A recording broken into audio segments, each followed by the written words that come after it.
Do you have constitutional questions? Get constitutional answers. We'll be answering your constitutional questions live, so get ready to call in now.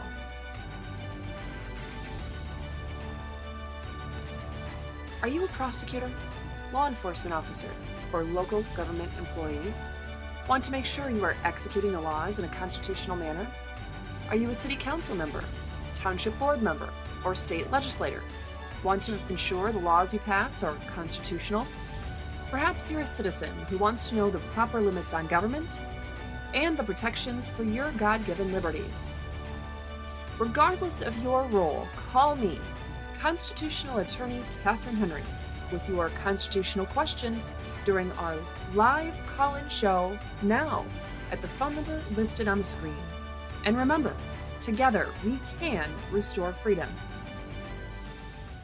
I pledge allegiance to the flag of the United States of America and to the republic for which it stands, one nation, under God, indivisible, with liberty and justice for all.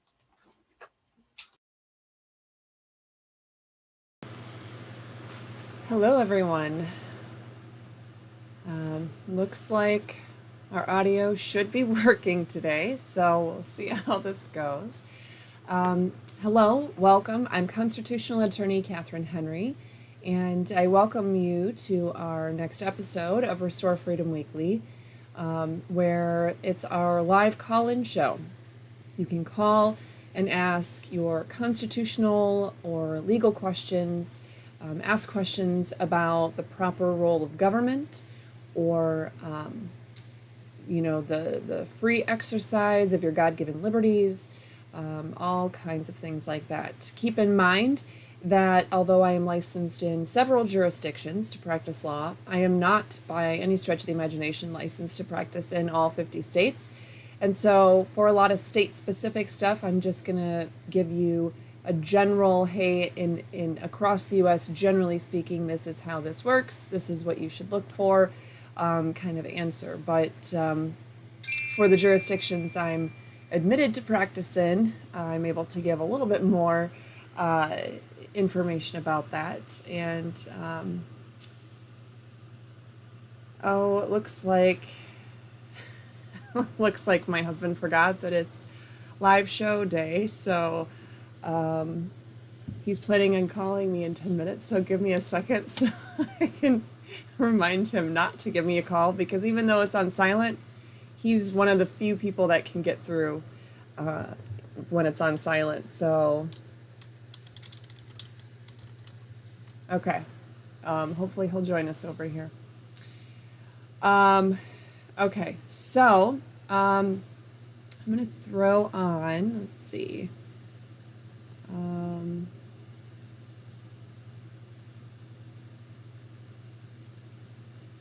that's weird. Okay. Stream Elements bot running. That's good to know. I have no idea what that is, how that got there. I don't know if you guys can see that, but it's commenting in the chat. Anyway, so hello, Blue Line Transparency, Birdie P, Jake Curvett. I did want to, let's see. Oh, it's sticking again. Amy. Hello, Black Quiver. What is that? Okay, so you're seeing it too. Yeah, if you want to tell me what it is, that would be great. But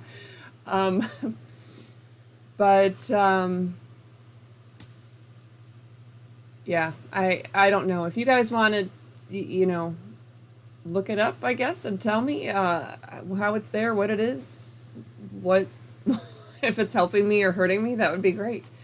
Anyway, I know at one point I had, I was using the Melon streaming software, and that was so we could multi-stream to Facebook, YouTube, Twitter, Twitch, whatever, all this stuff, right? And I think it's part of the Streamlabs cooperative, if you will, like the bigger platform is Streamlabs, I think. And so that's how it initially got connected to my accounts, but I haven't used it in like 2 years. So I have no idea, since I'm not logging in and setting up the lives through that, how it has anything to do with my stuff now. I don't know. Certainly it would have needed reauthorization for at least some of the platforms since then, and that hasn't been provided. So, okay, so we have a question. Factually, what does license to practice law mean? Is the law copyrighted? Are you trying to give me a hard time? We've talked about the whole licensing thing before and what my take on it is and what I think the Constitution's take on it is. But to answer you, I'm using their terms, okay? Some jurisdictions just call it being admitted to practice law. Some call it being licensed to practice law and to have a law license.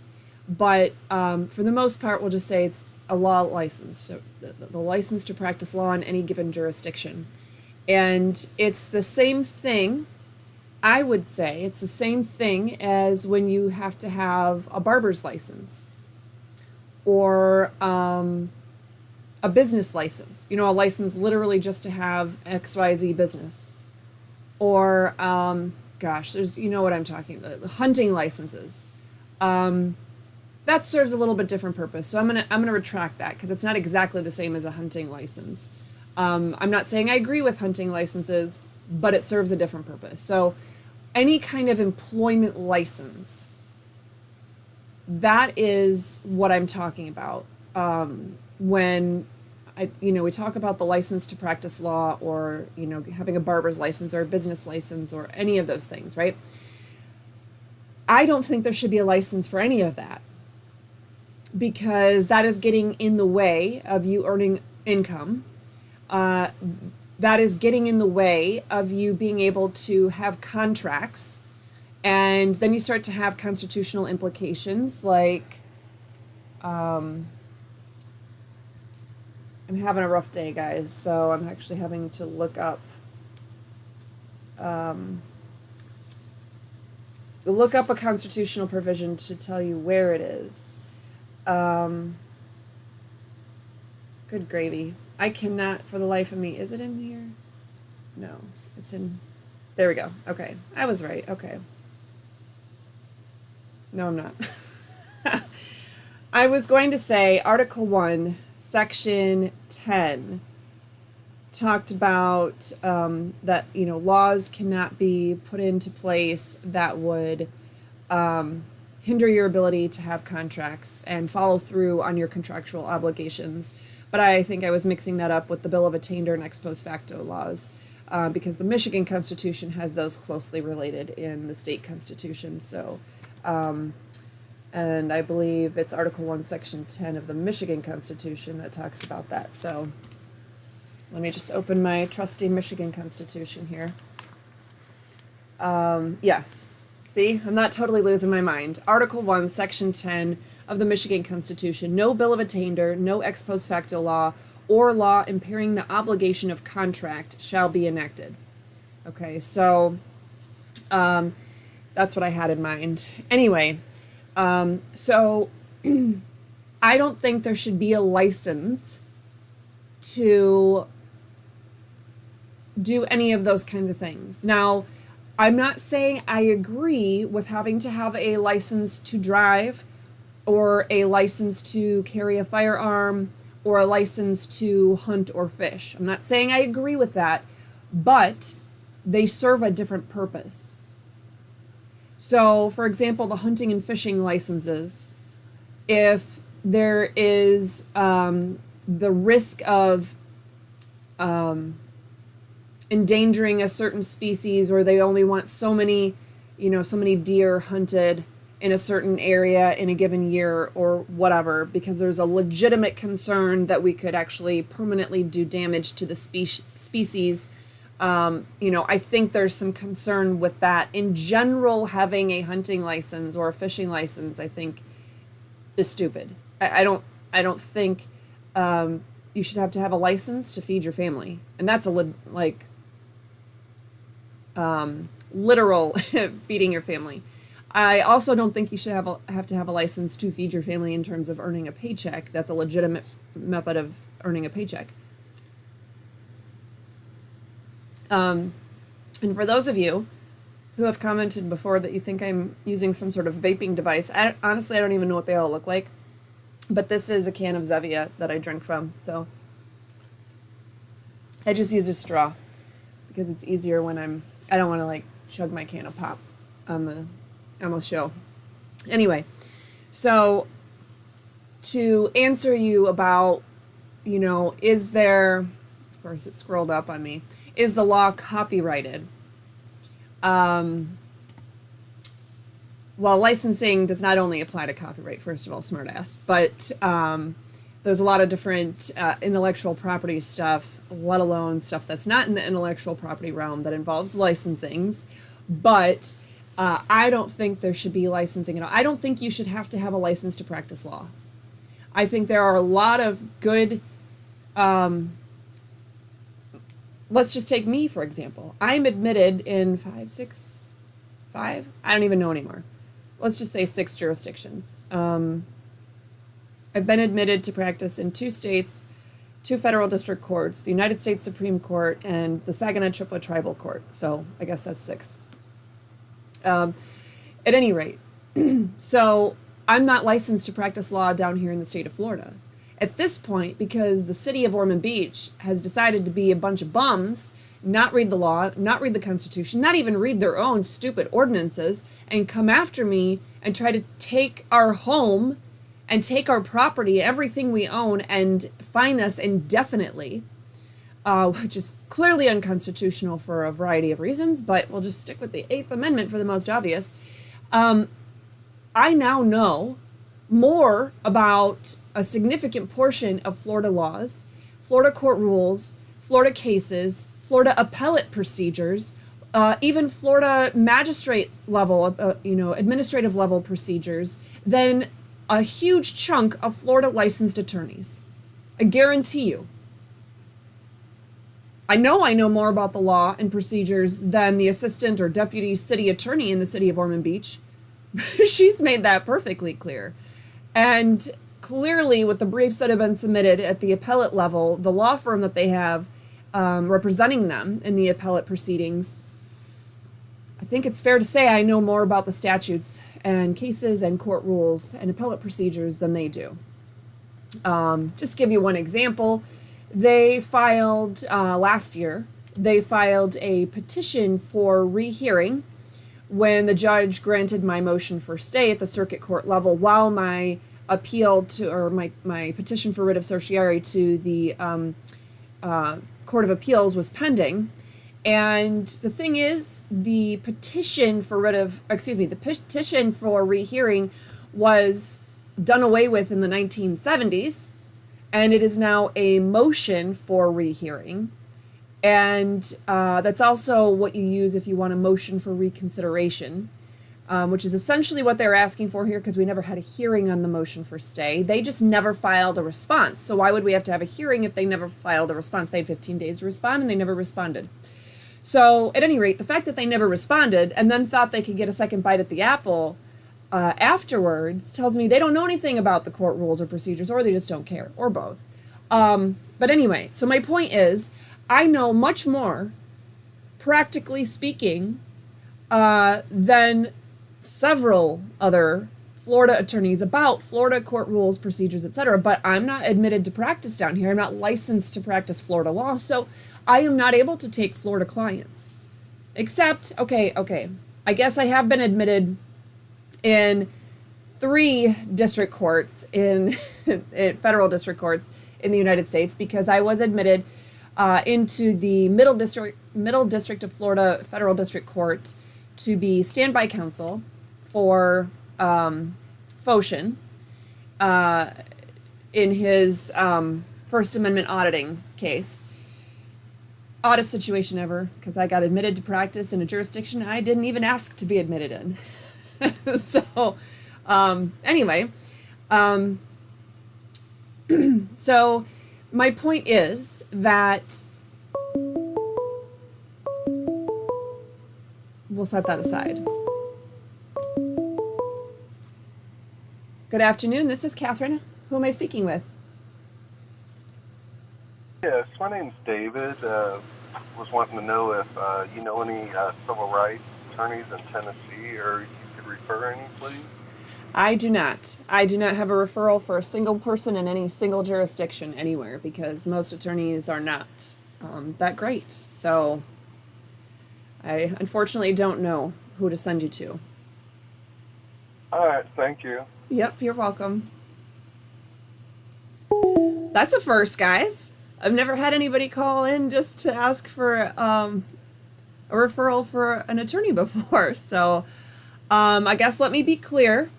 I don't want to waste your time or waste my time, but I don't ever have a referral, really, even in Michigan. There is one law firm, depending on the kind of law that you are calling about and the kind of county that you're calling about in Michigan, there's one law firm I might be willing to refer to, and that's about it. Waste my time, but I don't ever have a referral. I'm listening to myself. I can hear my own voice. Hello, this is Catherine. Who am I speaking with? Hi, Catherine.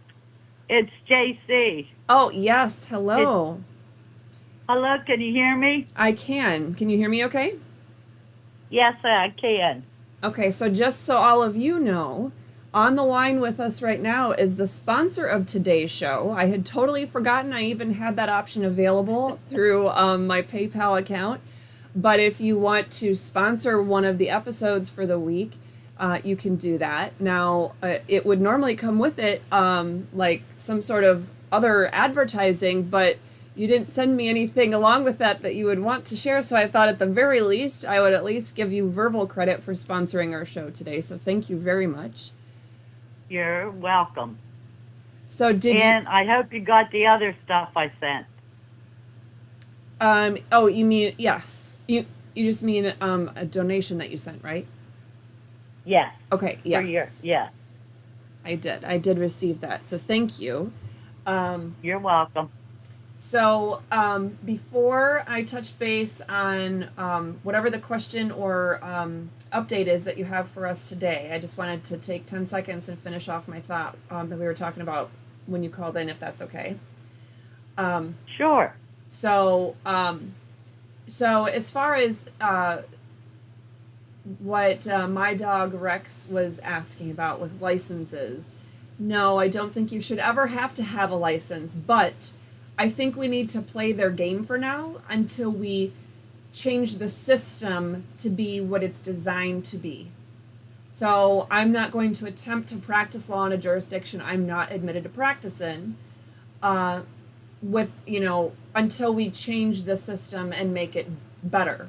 I would love to actually have a millionaire fund my creating a law school someday so that I could teach all kinds of up-and-coming lawyers on the constitutionality of all kinds of things and really what the meaning of the law is and all that in our great constitutional republic, and be able to affect change from the ground up in that way. But in the meantime, I'm going to play by the rules because, quite frankly, I just don't have enough energy in me to, fight every little battle. I want to win the war. We're not going to win every battle. We need to win the war.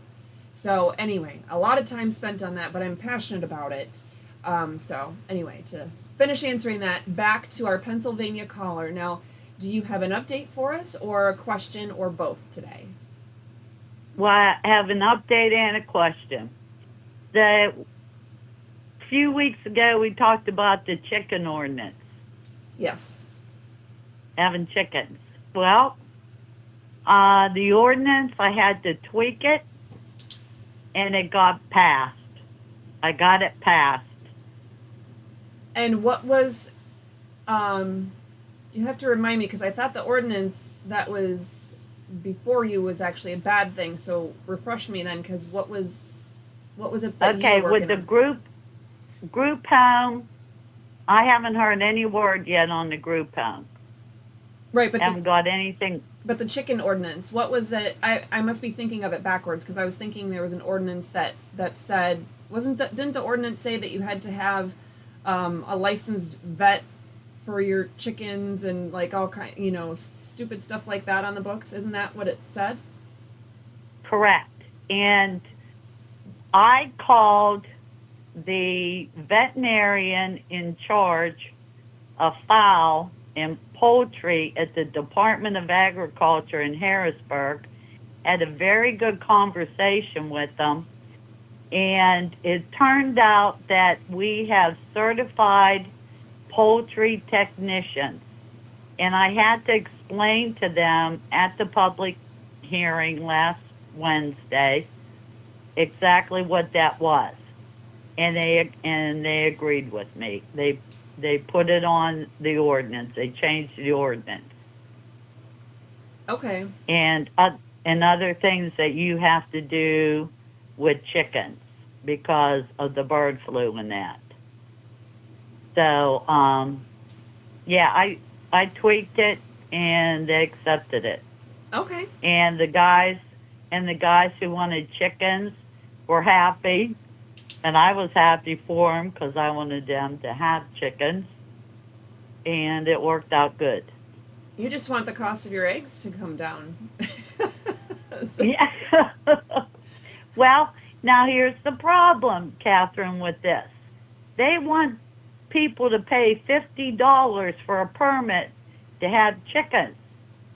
Now they're going to put in a resolution for that, which I have to argue with them, that there shouldn't be a permit to pay to have chickens when you're going to feed yourself. Exactly. So that's my thing I have to do next. Yeah, there's one thing if you want to have some sort of rules about, having someone like a certified poultry technician or whatever you said it was that is the person that's the go-to if you should have any kind of issues, so that it prevents some sort of widespread, virus or disease or whatever.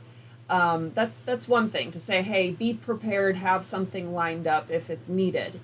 But it's another thing to require a permit. It's another thing to require somebody to pay for a permit. That's, basically, at the most, just having somebody submit something saying, I have a certified poultry technician available, or I know that I that's who I would need to contact if I had any concerns about the health of the chickens, so that it didn't impact, chickens at large in my community or something like that. Having somebody submit something, a statement to that effect, I can understand that. But to make them fill out a permit application, to make them pay for a permit, none of that is appropriate. Yeah, just to feed yourself, so. No, and they went too far. Like if people have rental homes, they have to get the landlord's permission and get it notarized. And there was a lot of reach with this, which I'll bring up at the next meeting when they bring up the resolution and that. But here's another problem that I'm having. I've been going to council meetings for 5 years, and I always run into the problem where I go to speak and they don't like what I had to speak. They keep calling the police on me. And I'm getting really tired of that. I said, look, I am not afraid of the police. I was in law enforcement in the military.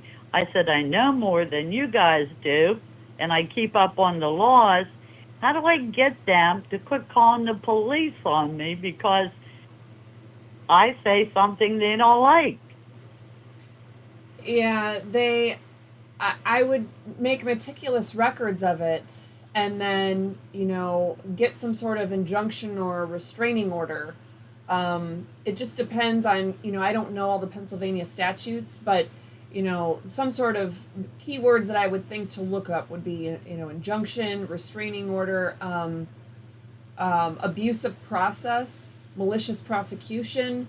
If they're utilizing, court and or other legal processes, like having the police come out to your property, or do some investigations, or contacting you, or whatever, where it's one thing that's unfounded after another, you should be able to get a restraining order of some kind, based on that. So who is it though that's actually doing it? Is it, did you say it was members of city council, or who is it? Yeah, well, I got into it the meeting before with the solicitor who was harassing me. So I said, okay, I'm calling the police. So the police come to me, and I wanted to press harassment charges. And the mayor told the officer, no, you can't do that. He shook his head, told him not to do it. So then the following meeting that we had last week. And the officer went with that? The officer just said, oh, okay. Yeah, he said, oh, okay. They can't, the mayor has nothing to do with it. The mayor has no say in whether you get to press criminal charges against somebody or make a criminal complaint. Well, under PA statute, that would be called official oppression, plus the harassment charge, because the solicitor has, and I've been fighting this for years, has no right to stop my time. Right. I get 3 minutes while other people get 10, 15, 20 minutes. Oh, nice. Yeah. So I'm trying to be professional in trying to stop this, because I'm starting to lose my temper over it. Yeah, I would definitely put together all the evidence, whether it's, if it's something that you, was said in your presence. Let's say, the mayor said that in front of you, you could fill out an affidavit attesting to those facts. If you have something on audio or video recording, include that. If you have anything in writing, the police report itself should have some sort of indication of who the complainant is.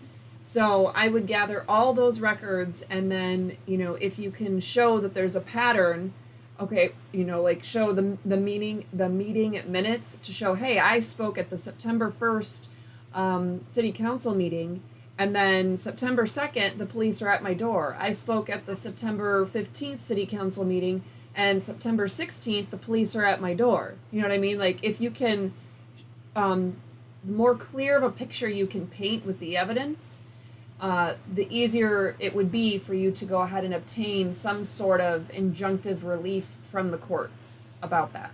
Well, they don't come to my door, Catherine. They come to the council meeting and actually stand behind me. Oh, well, then intimidation. Yeah, no, yes. That's not okay at all. I would definitely do something about it, but I would put all your evidence together. So, have it completely put it all together. Then I would try to find some way to, and you've talked about having like some sort of website or something like that. So I would make, a tab or a page or whatever that's dedicated to all of that, and have it all on there. And then as new stuff comes in, I keep adding to it. Then I would have some way of having it summarized, where you can reference, certain audio recordings, or, meeting minutes, or notes, or emails, or police reports, or whatever. But I would summarize it, and then I would go to the press, and I would see if the press can get involved, because sometimes, sometimes having the press involved gets things moving a lot faster and a lot more inexpensive for you than if you have to try to go to court. And although I don't trust the media, right? And I realize that probably anybody watching my show doesn't trust the media either, but do we really trust the courts to do the right thing? No, not exactly. So no. That's what I would do. I would be getting prepared. I would have all your ducks in a row to file whatever grievance in court. Maybe your state has some sort of more of like an administrative proceeding, or like here the Florida Department of Law Enforcement, FDLE, is supposed to be investigating if there's some sort of governmental illegalities happening. So far, I haven't seen them do jack squat, but supposedly that's what they do. So maybe Pennsylvania has something set up where, I would dig around on the Pennsylvania state website and, figure out if there's some sort of office or, law enforcement agency or administrative agency or something that would give you the ability to have a complaint heard through that process. And then again, just continuing with the possibility of, being prepared to file something in the courts, and then also simultaneously bringing it to the media. I would try all three, but with the court process itself being the most time consuming and expensive for you, I would have that I would be getting it ready, but I would hold off on that, hoping that the other two processes would play out with a result. But I definitely would start gathering your documents now, and getting the public aware of this. Because if they're willing to do it to you, they're willing to do it to anybody that speaks in a way that they don't like, that brings forth information that they don't want brought to light. You know what I mean? So definitely put all that together. Oops. Apparently I don't want to listen to you today because I just yanked out my Bluetooth, or my headphone. So, earbud. But that would be my suggestion, is to go that route with all three.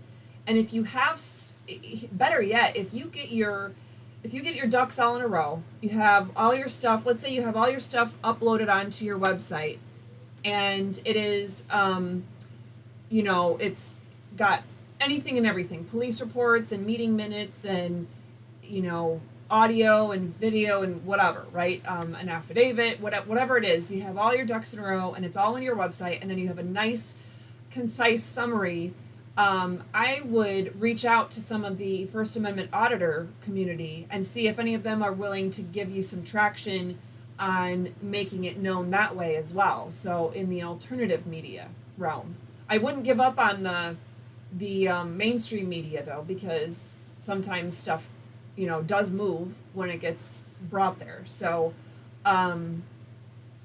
anyway, that those would be my suggestions. And I think, at the very least, I would think that there'd be some, if not a few, of the First Amendment auditing community that would be willing to pick up the story, especially if you have it all laid out. You know what I mean? If it's all organized, all put together, and they can easily see the documents and see the evidence and talk to you, and do you know what I mean? That's what I would suggest. Well, we have another guy who in the community next to me that has started auditing in that, and he went into a police station, Catherine, and he wanted a complaint form, but he got overzealous, and the dispatcher was in there doing government, her job, because it was a 911 dispatch in there, and he got arrested. He went overboard, disturbing, her, the officer that was in there, and he has court tomorrow, and they are slamming him with charges, and now they got the Pennsylvania Attorney General after him. Okay, hold on a second. I'm getting yelled at in the comments. Listen, Angry Vet, tone it down a little, okay? Because I'm not reading all the comments while I'm listening to the caller. But it's Pittsburgh. The city that you're in is Pittsburgh? Yeah, I'm near Pittsburgh. Wait, but you're talking about the Pittsburgh city council, or are you talking about a community that's right next to Pittsburgh? Well, I live outside Pittsburgh. I live in Manor, Pennsylvania. Manor? Correct. Okay, you guys got it. Manor, Pennsylvania. I can't even talk today. Pennsylvania. Don't ask me to spell Pennsylvania today, guys. I'll give you the PA is all I'll be able to come up with. So, yeah, well, I did let you know. Angry Vet. We just told you. We just told you. So, Manor, Pennsylvania, which is right outside of Pittsburgh. Okay, so that's the Correct. community. And do you have a way that people can connect with you if they wanted to follow up with you on this? Like if the Angry Vet or any of these others wanted to follow up with you? Yes, I have my own Facebook page. Okay, what is that? How would Jerry, it goes under Jerry, Jeri, Lewis, Lewis. Okay. So, you heard it there, guys. If you want to try to reach... Yeah. Or the Manor Council Report. I have a Facebook page, Manor Council Report. Manor Council Report. Look for that Yeah. on Facebook, guys. And that's probably going to be the easiest way because with a name like what she has, there's, there's a potential you'll get quite a few hits that way, but it'd probably narrow it down a lot better with the Manor Council Report. Man, I cannot talk today. That was very hard for me. So, but I appreciate Angry Vet. I appreciate your interest and concern in this situation, and we will. I hope that you will follow up and help her get the situation sorted out because, quite frankly, that's the only way we hold government officials accountable is when we work together to help each other, to have each other's backs. So, definitely, we need to do that. And it scrolled on me and I had some questions. But anyway, so I hope that was the only question that was for you. That was it. So, Yes. So hopefully we satisfied their curiosity and answered their questions on your situation. But was that your main question for me today then? Yes. That's what I need to work on. Or else I'm just going to have to, I video all the council meetings. I take all the council minute meetings and everything like that. I got it all together, to show that this pattern is happening. So I'm going to try to have a talk with them at the next meeting and say, this needs to stop. This needs to stop. They're acting like they're owners of the town instead of us being we the people. And I don't go for that. I'm military, I took the oath, I stand by the oath. Yeah. And it's really hard for me, and I just don't want to get myself in jail. Well, no, I hear you.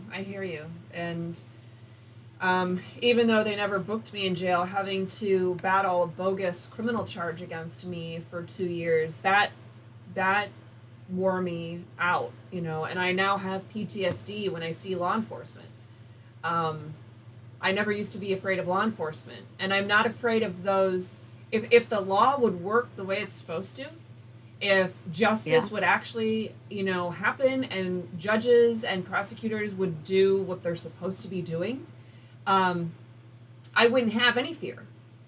But what caused me to have fear was how violent they were when they arrested me in 2020 and threatening to send my daughter off into the CPS system and take my car to who knows where and all kinds of things that the law would not allow them to do. Certainly if they thought it was all based on my car being parked in a place that the city clerk didn't want me or township clerk didn't want me to be parked, I mean, BS. Like that, you can't do that to someone. So anyway, I understand your concern about that. It's legit. And definitely I applaud all of your efforts to keep doing the right thing and trying to fight for what's right.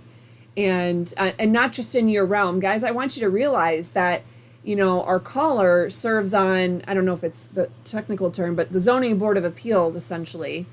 And Yes. and so within that realm, there's all kinds of work being done, issues that are brought before the zoning board of appeals that will, get calls about and help answer and things like that. But also our caller is going to other governmental meetings and, not just focusing within their own little realm, but doing, looking at the larger community and trying to make an impact and trying to educate and inform other government officials on how to actually follow the law and what the concerns are and how to follow the Constitution, and how to make their local laws comply with constitutional restrictions and things like that. So I applaud you, and I encourage more people to do what it is that you're doing.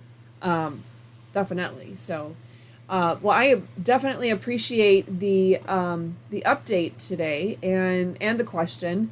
And please let me know, how that. Obviously, I don't think it's going to be a quick thing. There's not going to be some light switch you'd be able to turn on and off, and then that situation is all done with. But I do hope that you,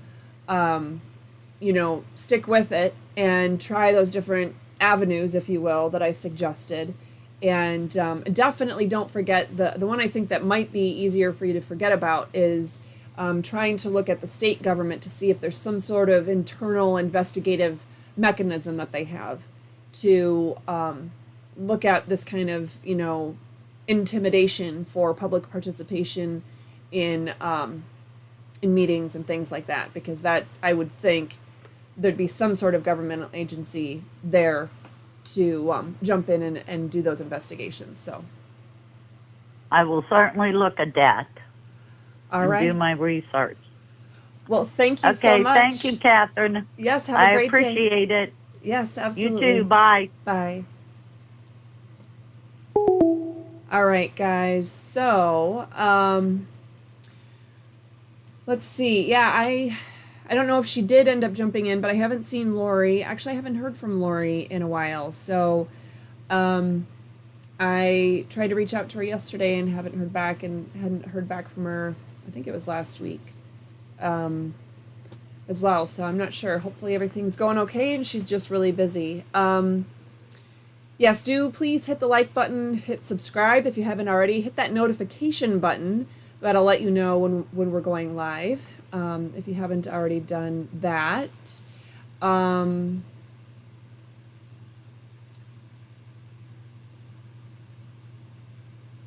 Let's see.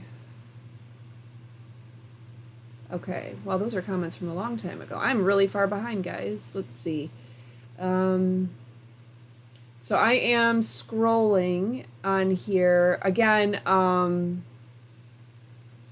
So John Q. Public had a question. If you guys are, relatively new to the channel, I'm going to ask you, if you can, scroll to his question that came in at 12:21, where he put the word question in all caps and then put normal capitalization for the rest of the question.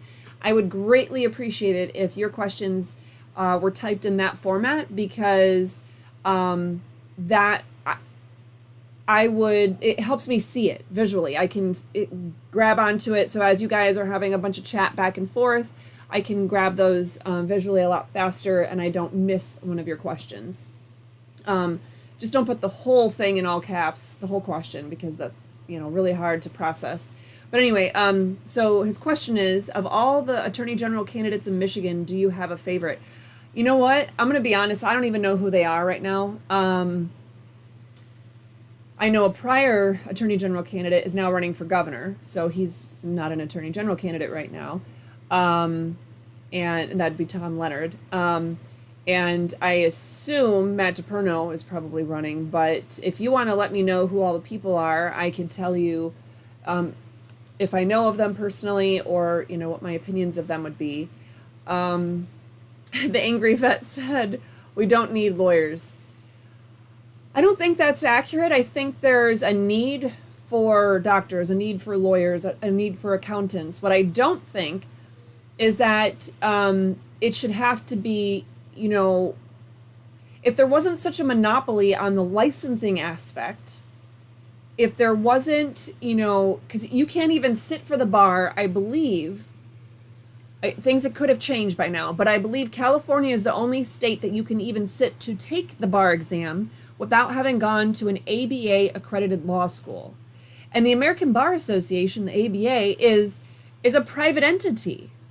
So why does some private entity get to determine which schools are ABA accredited, and therefore, which schools are able to give you a law degree that enables you to sit for the bar? I don't think that's legit at all. To me, the ABA accreditation is kind of like a Better Business Bureau accreditation. It's a private agency that you pay money to have your business be accredited. I don't want that. They tried shaking me down big time when I first opened my law practice, and they're like, well, you're going to get all kinds of bad reviews and bad this and bad ratings with us unless you pay us $500 to do this and $500 to do that. And I was like, don't ever call me again, because that's extortion, and I don't care what you guys have to say, but I want nothing to do with you. And I used to look at Better Business Bureau for research on other companies and things like that. But once I found out the scam that they're pulling, I'm like, it means nothing to me what their rating is of a doctor or a dentist or whatever. I'd rather look at Google ratings, or whatever, Facebook ratings or whatever. So I do think there's a purpose in having different professions, but having the mandatory licensing, I don't think is appropriate. I know I'm aging myself a little bit here, but the movie Good Will Hunting, if you remember, Will was, I think that's his name. I think that's the whole point of the movie. His name was Will. Anyway, it's Matt Damon. He was a genius, okay? And he was just working as a janitor, I think, in a some grad school or something. And then he ended up walking in and he ended up solving this equation that was on this board. And a professor was like, I think he was doing community service hours. That's what he was doing, because he had gotten in a bar fight. And so he was doing community service hours, cleaning up. And anyway, this law professor, or sorry, not law professor, but a university professor walks in, sees him, thinks he's, vandalizing it, and then realizing that he actually was doing it correctly. And he's like, whoa, this is like an unsolvable thing, and you're doing stuff that makes sense. I want to work with you. And, he's just incredibly gifted. And he would teach himself. He was kind of like Charlie Kirk in a lot of ways before Charlie Kirk was Charlie Kirk, right?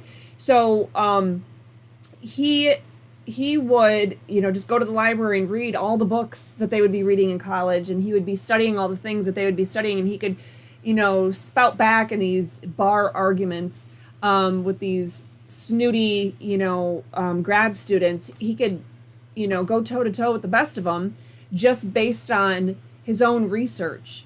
So I think there is definitely a need for being educated and learning the law and learning the Constitution and learning about how our systems all work, whether or not they are correct.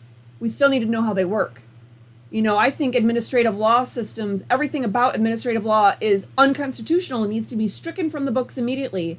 Does that mean I'm just going to ignore it, pretend like it doesn't exist for now, and not learn more about it? No, I know about it. I'm going to learn about it, and I'm going to make sure I keep up to date on how the process works, so that when I find myself in those situations now, when it's still being utilized, I can participate and fight back adequately, and then meanwhile try to fight it systemically and get rid of it like in a parallel effort. So at any rate, I don't think, though, that it should be the monopoly that it is, or that you should even have to go to law school.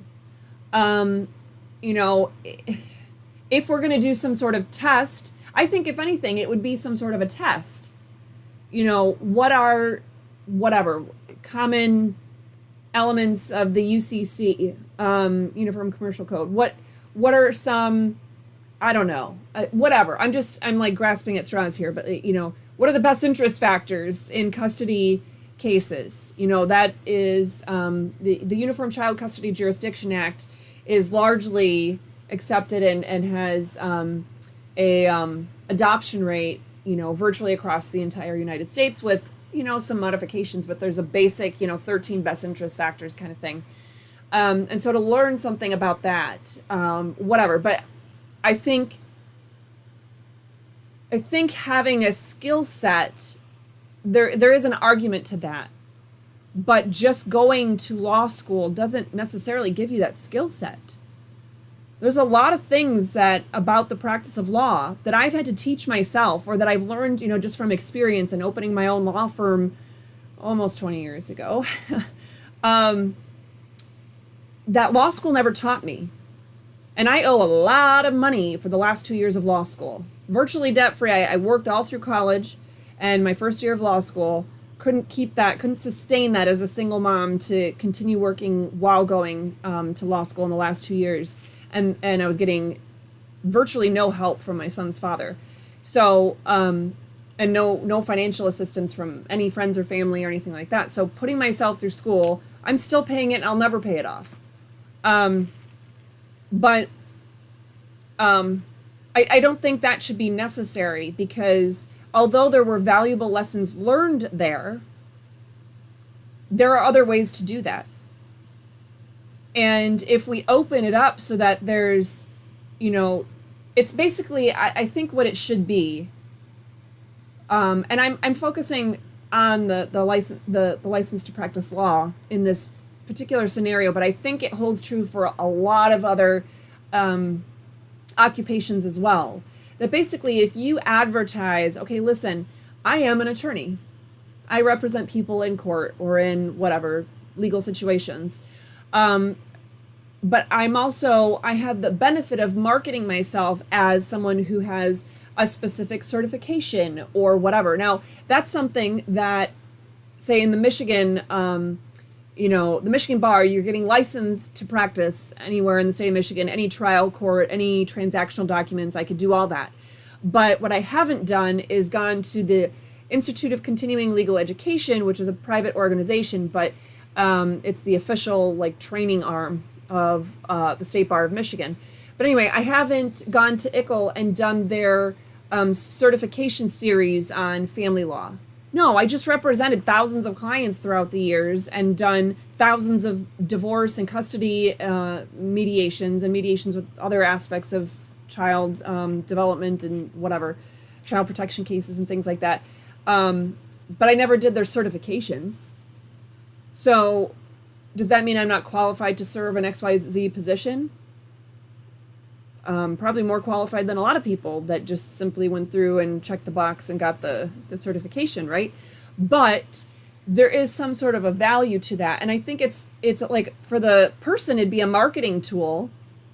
I can show that I'm a better choice because I have this specific level of education or this certain degree or this certain license or this certain certificate. I don't think any of that should be mandatory, though. And if you're choosing to go with someone because you think, despite them not having all the fancy certificates or licenses or whatever, that they know, you trust that they know what they're talking about, that's you making that choice. So, and just the same, if it doesn't work out, they didn't know what they were doing, whether it's somebody who's actually licensed to practice law or this new, I'll say legal utopia I'm envisioning, where anybody can serve in those roles without having all that specific monopolized licensing. You should be able to go after them for legal malpractice the same as you go after an attorney now who's licensed and just doesn't do what they're supposed to, right? So at any rate, I think there's value, though, to the education aspect. I just don't think it should be necessarily mandated that it's at an ABA accredited law school or whatever, you know what I mean? Like, there's libraries. Books are available to all of us. So anyway, all that off of a 1, 2, 3, 4 word comment. The Angry Vet, you really got me going today. Oh, look at that. And then a minute later, the Angry Vet said what we need is education. So I would totally agree with that. And I would love a scenario, a society where we all are actually so informed as citizens that we're able to represent ourselves in any given situation. But that's never going to be the thing. And some people are conflict avoidant. Some people have anxiety or just shut down in those kinds of high stress situations. Some people, you know, they just, whatever, they're going to do better with having somebody represent them for one reason or another. And so anyway, I do think there's a benefit to having the ability to bring somebody on and represent you. Let's see.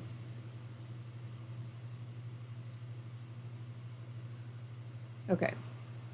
Let's see. I'm just looking at, you guys have a lot of good,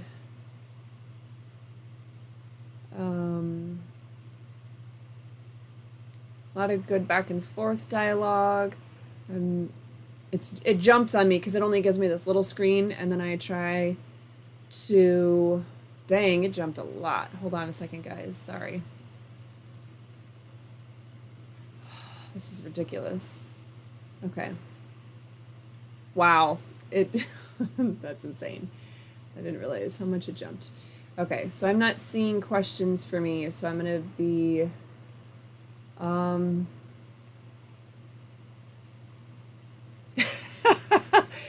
my super handsome husband was in there, and I love his comment that he said he must have been, that's when we were talking to Jay Curvitt from Pennsylvania. And sorry guys, I gotta turn on the AC on the side of the house because I'm all of a sudden starting to die. Oh, it's 84. Okay. Okay. So anyway, yes. My husband is commenting, what is this, Hazard County? So those of you who don't know a Dukes of Hazzard reference, that would be one of them. All right. I see, and I didn't see Amy's question either, but I love how Amy put it. Amy just said, question, what city is this lovely lady referring to, please? So we got it. It's Manor, PA, for those of you who didn't catch it earlier. All right, so I'm just looking to see if you guys had any other questions for me in the chat, because usually you do, and I don't want to skip over somebody.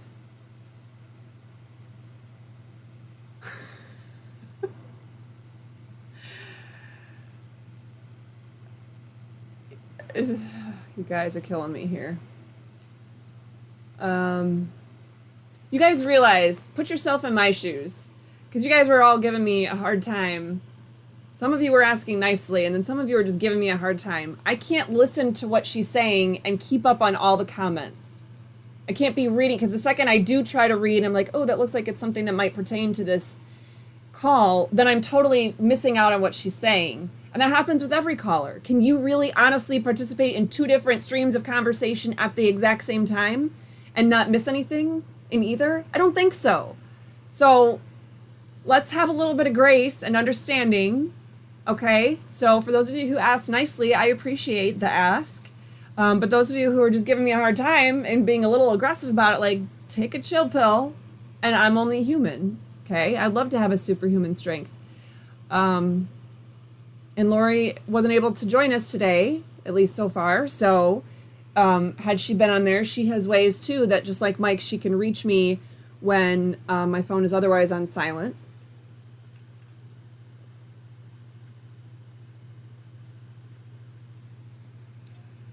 And I appreciate that all of you guys are willing to do that.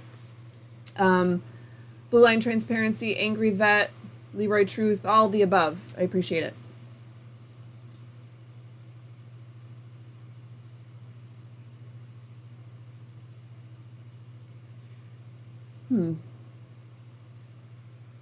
I do find it interesting. The Angry Vet commented that she doesn't need to reach out to anyone. The real ones will just show up. The reason why I find that interesting is I haven't seen a whole lot of that kind of response to the case that I have going. It's 3 years now, more than 3 years that the city has been coming after me. And the only First Amendment auditor to show up to multiple hearings for me was Foshin. This is a public service. So I would love to see the real ones come out and show up when I have hearings in my case, or whatever other ways could possibly happen there. If you guys want to call, you want to call the post office and figure out why they lost my dang box going to the U.S. Supreme Court. Oh, I didn't even give you guys that update yet. If you're not friends with me on Facebook, you might not know that. Anyway, I would love for people to show up without me having to ask. Because I've had a lot of situations where I've been fighting back and I haven't had people just show up. Okay, so let's see here. Okay. I'm trying to go very slow because if I'm not super careful, then it totally jumps and I miss, 30 minutes of questions. So John Q. Public has a question. What are your thoughts on the SCOTUS on the Supreme Court's dismissing the civil rights case for Michigan Attorney General Dana Nessel malicious prosecution of the 2020 Republican Party presidential electors?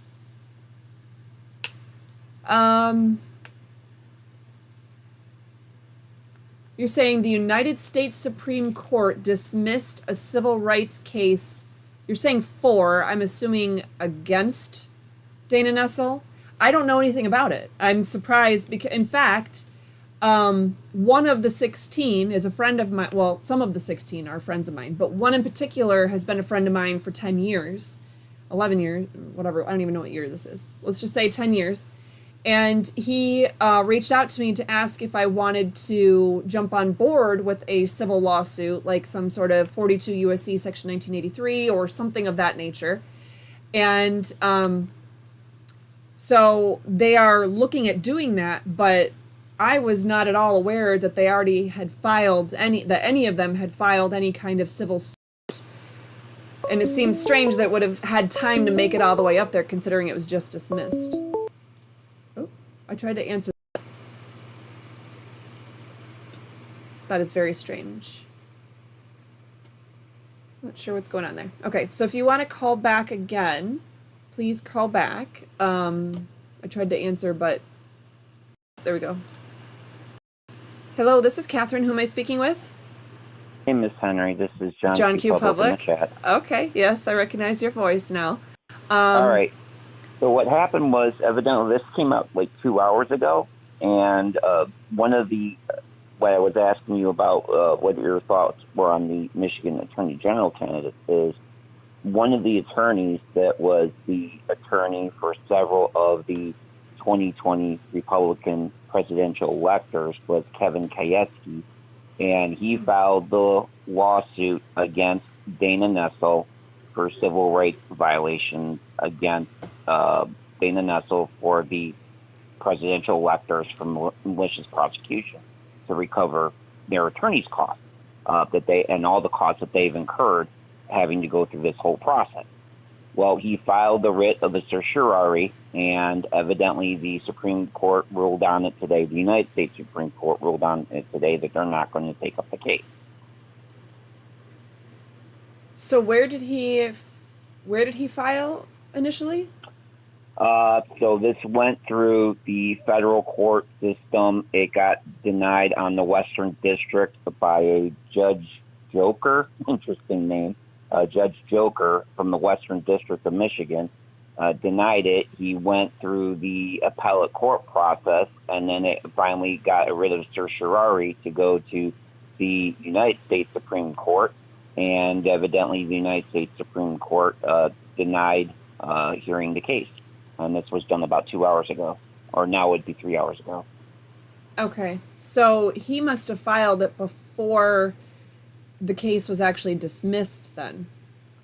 Right, he filed it while the case was ongoing, the criminal case, and then the writ was filed after the judge in the, I think it was 54A in Lansing, Ingham County, went ahead and totally dismissed everything. And that's when he went and filed the writ of certiorari to the Supreme Court, and the Supreme Court today denied wanting to hear the case. And to me, that doesn't make sense because, at least I'm going to throw my 2 cents in here. It doesn't make sense because all of these 15, because one of them made a plea bargain deal, all the 15 have incurred a lot of legal expenses, and it's been very damaging to their reputation. It's hurt their businesses. It's hurt their income.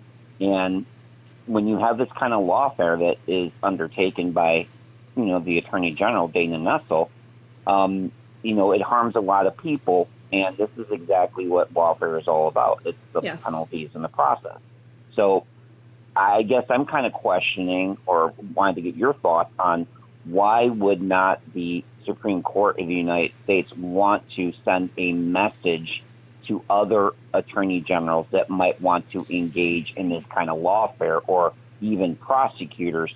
You know what? You might want to think about not doing this in the future. Right. So I'm at a huge disadvantage in not having read the document. I mean, I didn't even know, because of my own filings, I've actually been looking at the docket a little bit more closely and different things that have been filed and whatnot. And so I did not see that on there. I don't know anything about it. I'm surprised that the Michigan elector that is a friend of mine that reached out to me recently, I want to say it was like the day after the charges were dismissed, or maybe even later that day.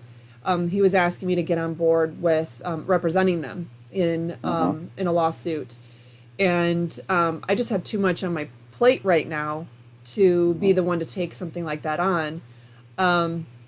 But at any rate, because I haven't been able to see the documents, I don't know what the questions are that they put forth to the court. So something that I didn't fully let it sink in for me until I started working on my case, this case that I have with the city of Ormond Beach right now. The way that the United States Supreme Court generally works, so you have direct appeals that might go, from one of the specialized federal courts, or more commonly the U.S. Court of Appeals, where something happens there, and then you could take a direct appeal to the United States Supreme Court. And so that's a certain process. But the vast majority of cases that get in front of them end up being on a petition for writ of certiorari, where you're basically asking the court, can you please take this case? Generally speaking, you have to show, okay, so there's a lot of things you have to show, and it made it super complicated for me to write this brief, because all the previous steps I showed to the circuit court, I was showing to the Florida Court of Appeals, hey, the law has been broken so far. They weren't following the law, they weren't following the Constitution, they weren't following ordinances, they're not following court rules, they're not following any legal procedures here whatsoever. They're violating my rights in the process.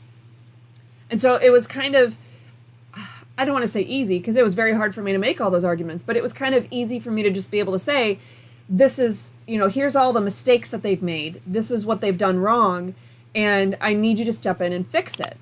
So we think ordinarily, I assume that most people think this with me, that that's basically all that you have to show, is that they didn't follow the law. But even in those steps, even with the circuit court direct appeal I had, and then the petition for writ of cert that I filed to the Florida Court of Appeals, even in those steps, there was an added layer of, did the judge below depart from the material requirements of the law? And so the essential requirements of the law. So is it such an egregious legal error that they has to be corrected? It's such a miscarriage of justice that the new court has to step in and correct that miscarriage of justice. And that itself is actually a high burden, and it shouldn't be. I disagree with that at all. If a court has gotten the law wrong and somebody's rights are being violated because of it, the next highest court should be required to step and fix it, right? But Anyway, so with the U.S. Supreme Court, there's an extra layer. So it's not just, well, yeah, they got the law wrong, but you have to show they got the law wrong and how they got the law wrong. But you have to show, does the decision that they made violate prior precedent of the United States Supreme Court?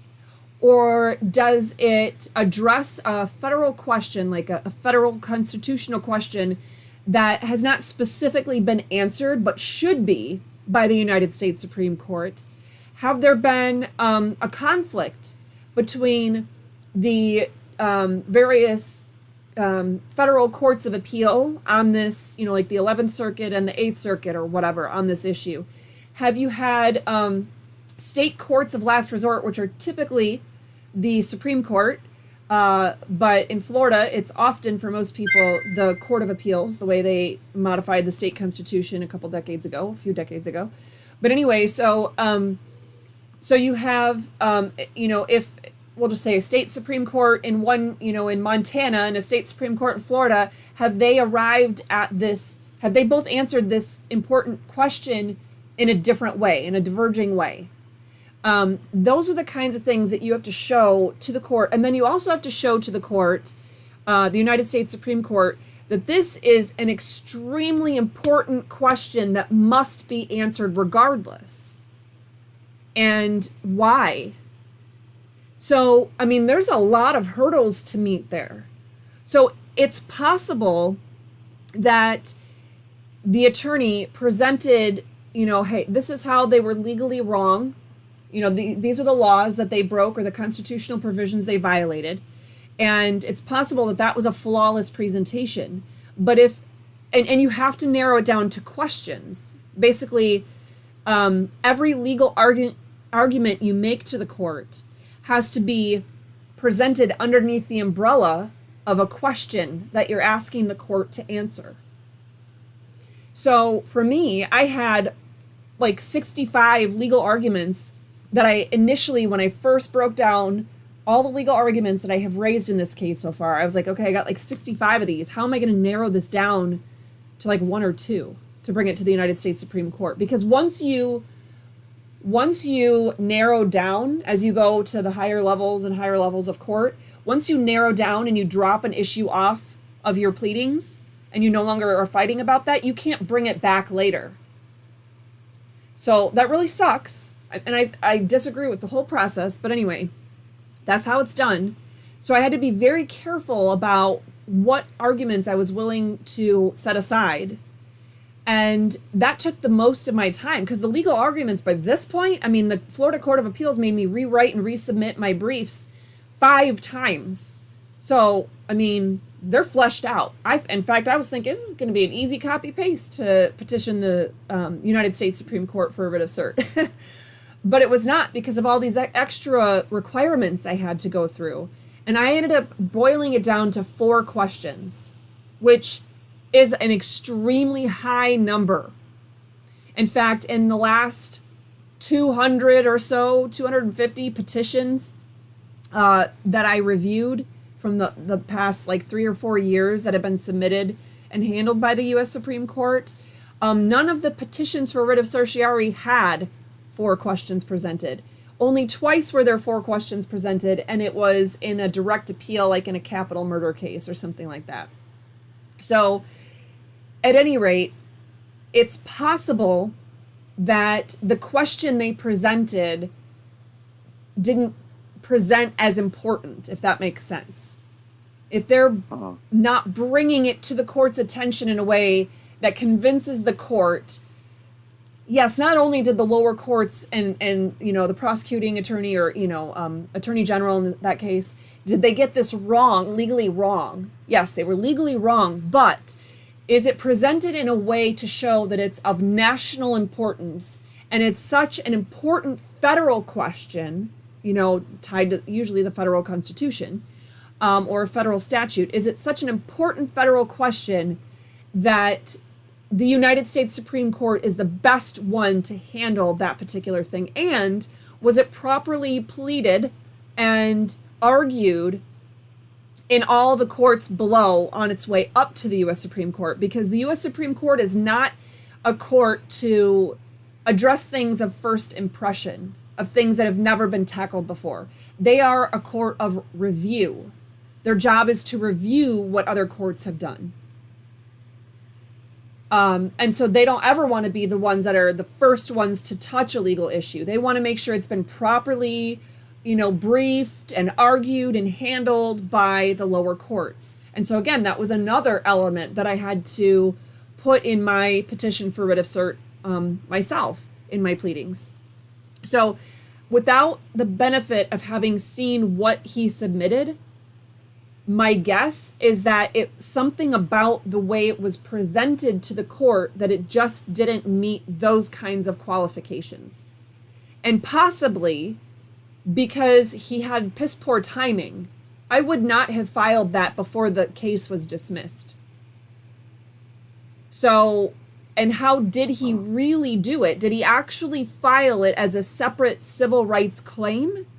Or did he do it as an interlocutory appeal raising civil rights violations in the proceeding as it goes? That's, anyway. My understanding is it was a separate case, a separate question that was brought to the federal court should the Attorney General of the state of Michigan, Attorney General Dana Nessel, even be engaged in this prosecution, because this was for a federal election and it did not involve the state. And this is another situation where a state was involving themselves in the confines of what would be something for the federal government to intervene on and not for the state government.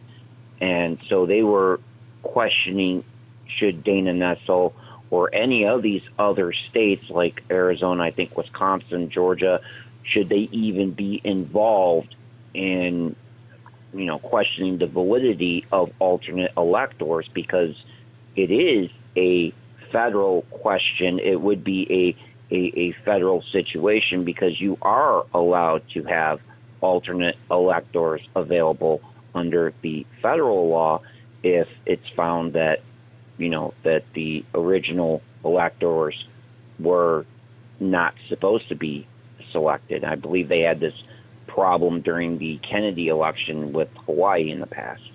So this should have been done by the federal government and not by the state government. And because let me pause you right there. Being who she is. Yeah, let me pause you right there on that point, because that's not entirely true. So federal election law depends upon the state's federal election procedures depend upon the states enacting their own state election law and the specific procedures for how to do elections.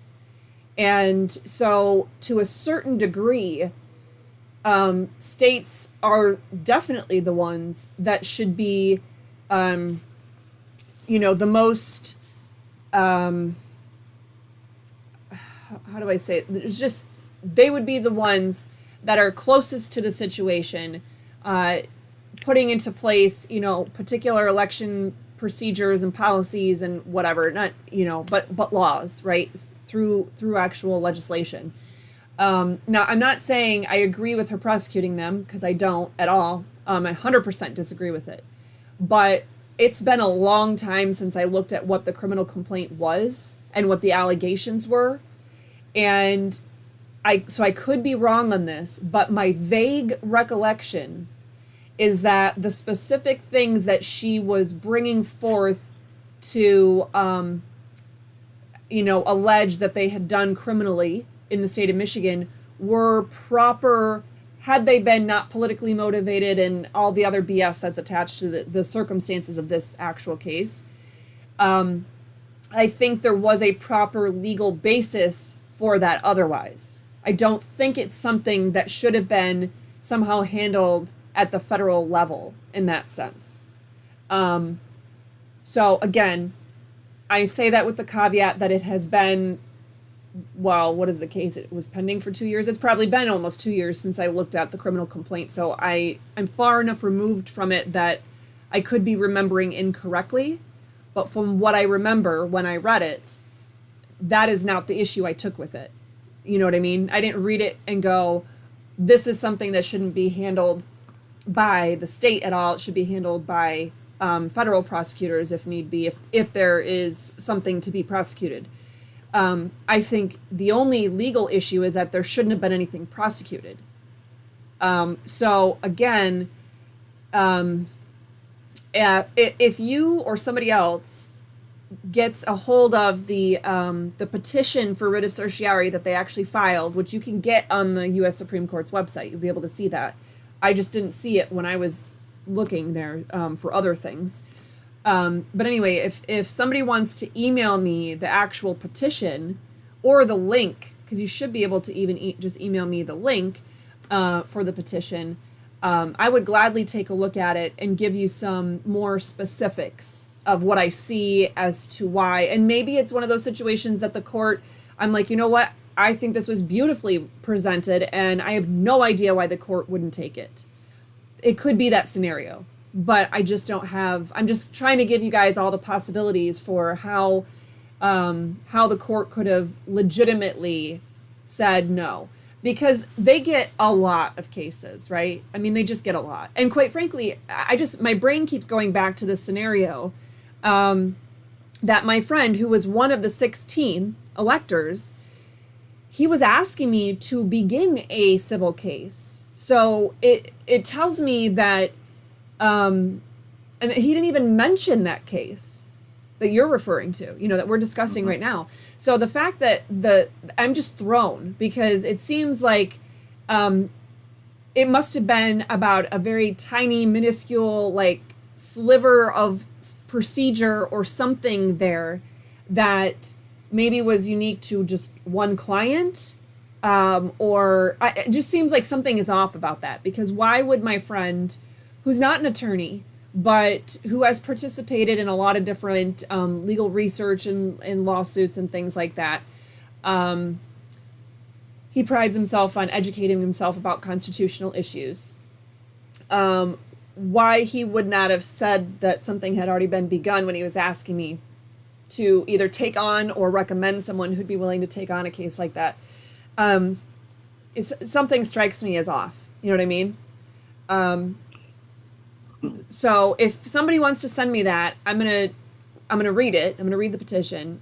At the very least, the questions that were presented to the court. But I plan to read the petition, and then I plan to talk with my friend who's one of the electors, and maybe a couple of other ones, and say, hey, listen, what's going on with this? And get their take on it as well, so I can give you guys more information about it.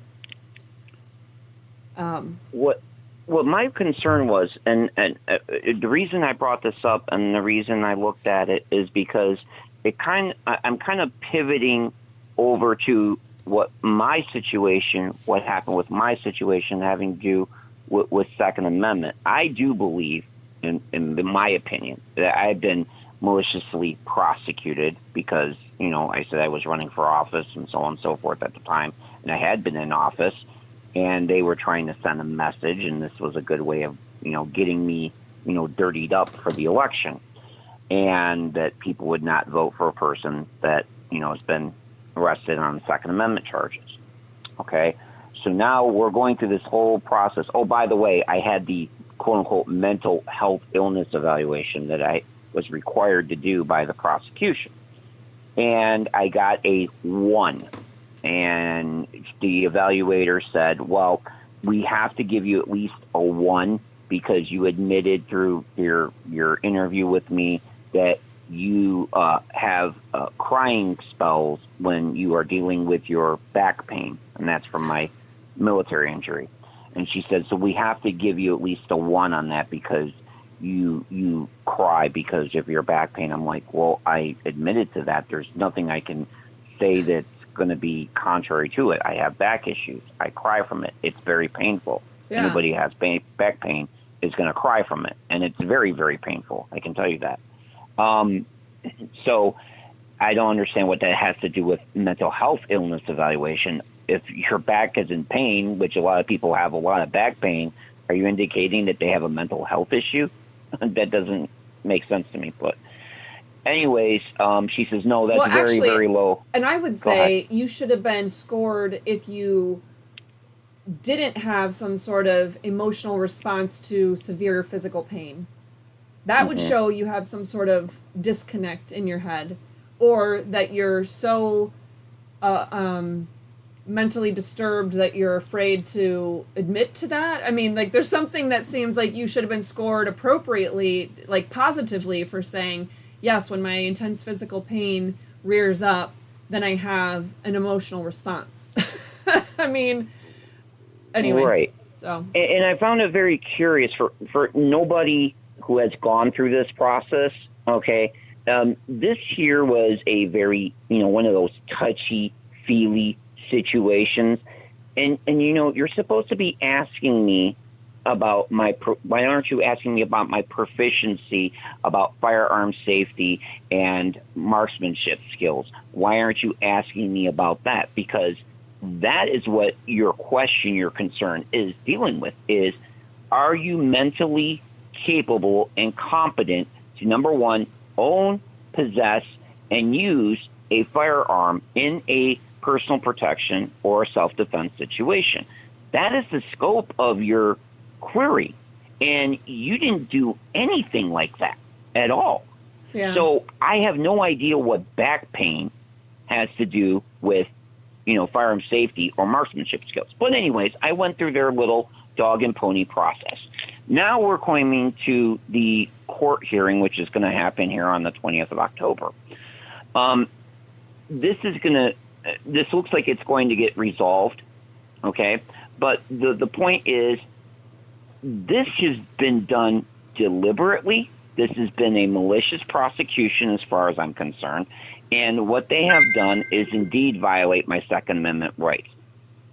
Oh, I want to go to federal court, as Mr. Kayeski has done, and I want to have a civil rights violation claim done on my behalf. But then I look at this here, what he has gone through, and I would think that the electors had a far more better civil rights violation case of malicious prosecution than I had, and then it gets denied.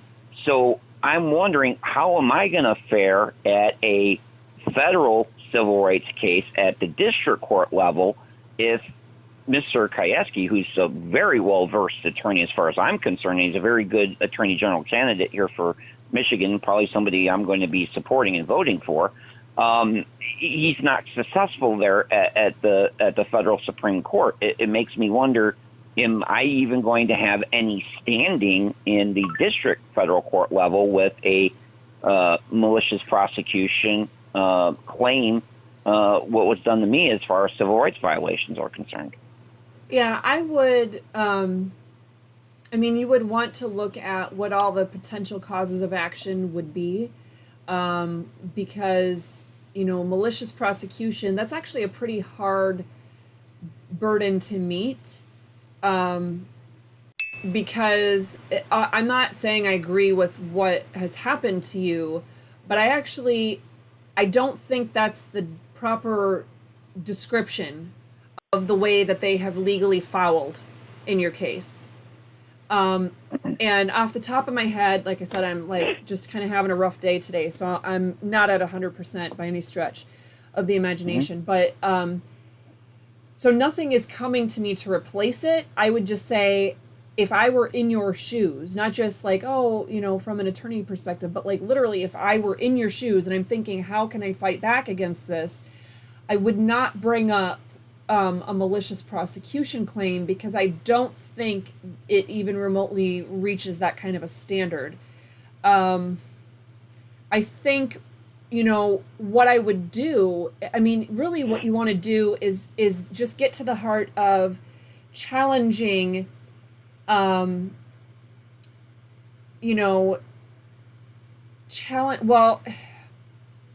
this is the main issue. You'd have to decide which issue I think is, okay, let me back up. You could raise more than one issue, but you would have to be clear about what issues you're raising and in what context, and if they're dependent upon each other or not. So I could potentially see you, for example, trying to bring some sort of claim to challenge the statute itself, right? To talk about, the whole concealed carry and all of that, especially when it comes to being in a vehicle and all the, all that entails. And then I could see that you might also be interested in making some sort of challenge to what's not a written rule per se, but this demand by the prosecutor's office to do this mental health evaluation. Because, that's a different side to it. It's related, but they're not contingent upon the other. Like, you could challenge just the mental health evaluation aspect without feeling like you want to challenge the constitutionality of the concealed carry or transporting firearms elements of the statute. You know what I mean? Yes. So I could see that those are the two things. And again, I don't know your case totally inside and out, but just off the top of my head, from what I remember from prior conversations that we've had, those are the two things that I would think are the main issues to challenge. And so they're not really specific to you. In fact, they're definitely not specific to you. They're it's not like a selective enforcement type of thing. The argument is really none of this should ever be enforced against anyone in these situations.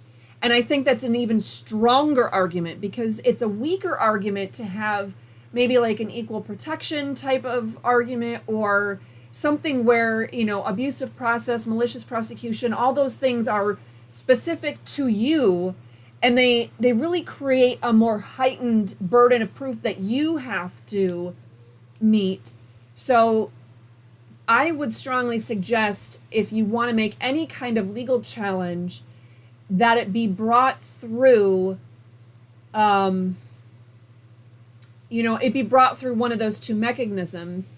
And what I would do is make sure that you are making all of the appropriate motions, regardless of how the judge rules on it. Doesn't really matter. If you want to be able to bring it further, let's say those are the two issues you want to fight against, is the constitutionality of that, at least that portion of the statute, and the constitutionality of this kind of procedure that the prosecutor's office is using for the mental health evaluation. Both of those, I would make sure that you are doing a written motion to challenge that aspect, to challenge the constitutionality. Make sure it's framed appropriately, because you got to give the trial court judge the opportunity to address that legal issue.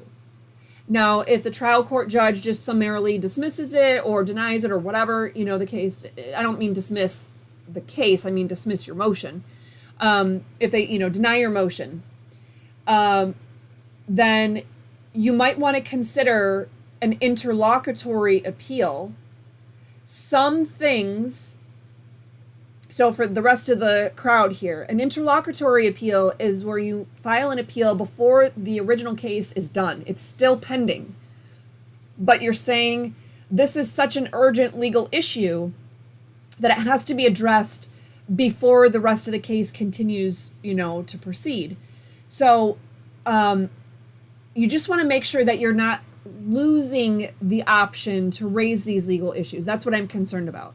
So I'm concerned that if you don't at least, narrow down what you think the true legal issues are, like, you got to narrow those down like now. Because then you got to figure out, is it something that you have to raise it as an interlocutory appeal, otherwise risk raising it later? Now, that the chances aren't as likely with that, right? A lot of things you're able to raise on appeal afterwards. And then I would do that. I would raise it on appeal. If you choose not to raise it on appeal, either after the case or during the case, right? If you choose to surpass that opportunity to appeal it with those issues, appeal the actual criminal case with those issues, then you're foreclosing yourself of a lot of potential opportunities in a civil case. So generally speaking, you're going to be thrown out of court if you just give up on all the remedies that you have now or through the current case, whether it's appeals or filing motions or whatever. If you're not doing everything you can to address the issue in this realm, in this case, then in a lot of circumstances, that means you can't then just sit on your rights now and then turn around and file a separate civil case against them later on. Because now is the time to bring up those issues. I don't know if I feel like I'm talking way too much, using too many words, but yet not necessarily explaining what it is that I'm trying to explain. So have I lost you, or is it making sense? Well, yeah, I guess at first you were saying, it sounded like this was you were saying this is more a broad general thing that doesn't necessarily apply to me, but it would apply to others as well. Yes. But then you went to the point of it has to be narrowed. So would this be as an as-applied challenge or as a facial challenge? I'm going to be honest. My strength is not necessarily narrowing down the difference between the two, because depending on the circumstance, that's not a relevant, depending on what the legal challenge is, you don't necessarily address whether it's a facial challenge or an as-applied challenge. So that is not my strength. To me, that seems like it's an after, I don't know what to say, an afterthought, but it's like a secondary look at the case. So once you have your causes of action identified and you're like, this is what I want to go for, whether it's an appeal or in a civil suit, these are the causes of action, these are the legal claims I want to raise, then you develop it further and go, okay, so with this particular one, what is it that I have to prove? And if it's one of the situations where you have to identify if it's a facial challenge or it's an as-applied challenge or whatever. And again, for those people that might not realize what the difference is, when you make a facial challenge to a law, for example, you're saying this law is wrong on its face. It doesn't matter who you try to apply it to, it's just wrong. It's unconstitutional on its face. An as-applied challenge is saying there are times where this law can be applied constitutionally, but as it's being applied in this scenario, it's unconstitutional. And so, again, it's harder when it's a policy. I don't know exactly what, oh my gosh, I totally lost his name. And I know him personally. The prosecuting attorney in your case, who is, what? Lucido. Yeah. Pete Lucido. Told you I'm having an off day. So anyway, I haven't seen it myself to know. I mean, if you can get somehow the written policy to see what the whole policy is, even if you have to do a FOIA or whatever the case may be, do some sort of discovery request. I don't know. Figure it out. Try to get it done. I would do that right away. I'd want to figure out exactly, other than somebody just telling you it's policy, I want to know what exactly is the policy. Because if the policy is written in such a way that it's, how do I want to say this? I could see that it could apply across the board, that it could be facially inappropriate, it could be facially unconstitutional and violate the rights of people if it's being applied in situations that this isn't appropriate to the charge given. This isn't any kind of allegation that there's some sort of misuse of a firearm or a weapon, or, that somebody's being harmed. There's no victim in the crime. Do you know what I mean? So if it's something where it's a broader policy that it's like anything to do with a firearm, because most of the charges that he's used to prosecuting are, it's a threat of violence or an actual act of violence or something like that, then I could see, I'm not saying I agree with it, but I could see that there's more of a logical reasoning and it wouldn't be deemed facially unconstitutional, if that makes sense. You must be mentally incompetent if you're carrying your sidearm openly holstered carry in your vehicle. Well, that's what I'm saying. You know what I mean? But if his policy is anything to do with firearms, so in other words, he's really meaning to get at, where it's aggravated assault with, the threat of murdering somebody, right? I could totally see that is a scenario where, okay, so maybe they want to have this mental competency evaluation to determine what's the best route. Was this, crime of passion, and so it's really this charge versus this, or is this someone who was severely mentally disturbed? And you know what I mean? Like, I'm not saying I 100% agree. I can just see the logic to utilizing that kind of a tool in that situation. Yours is That's why I said that. I'm sorry, I didn't mean to interrupt. But that's why I said, shouldn't the focus of the mental health competency be based upon your knowledge of firearm safety and your marksmanship skills or your qualification skills?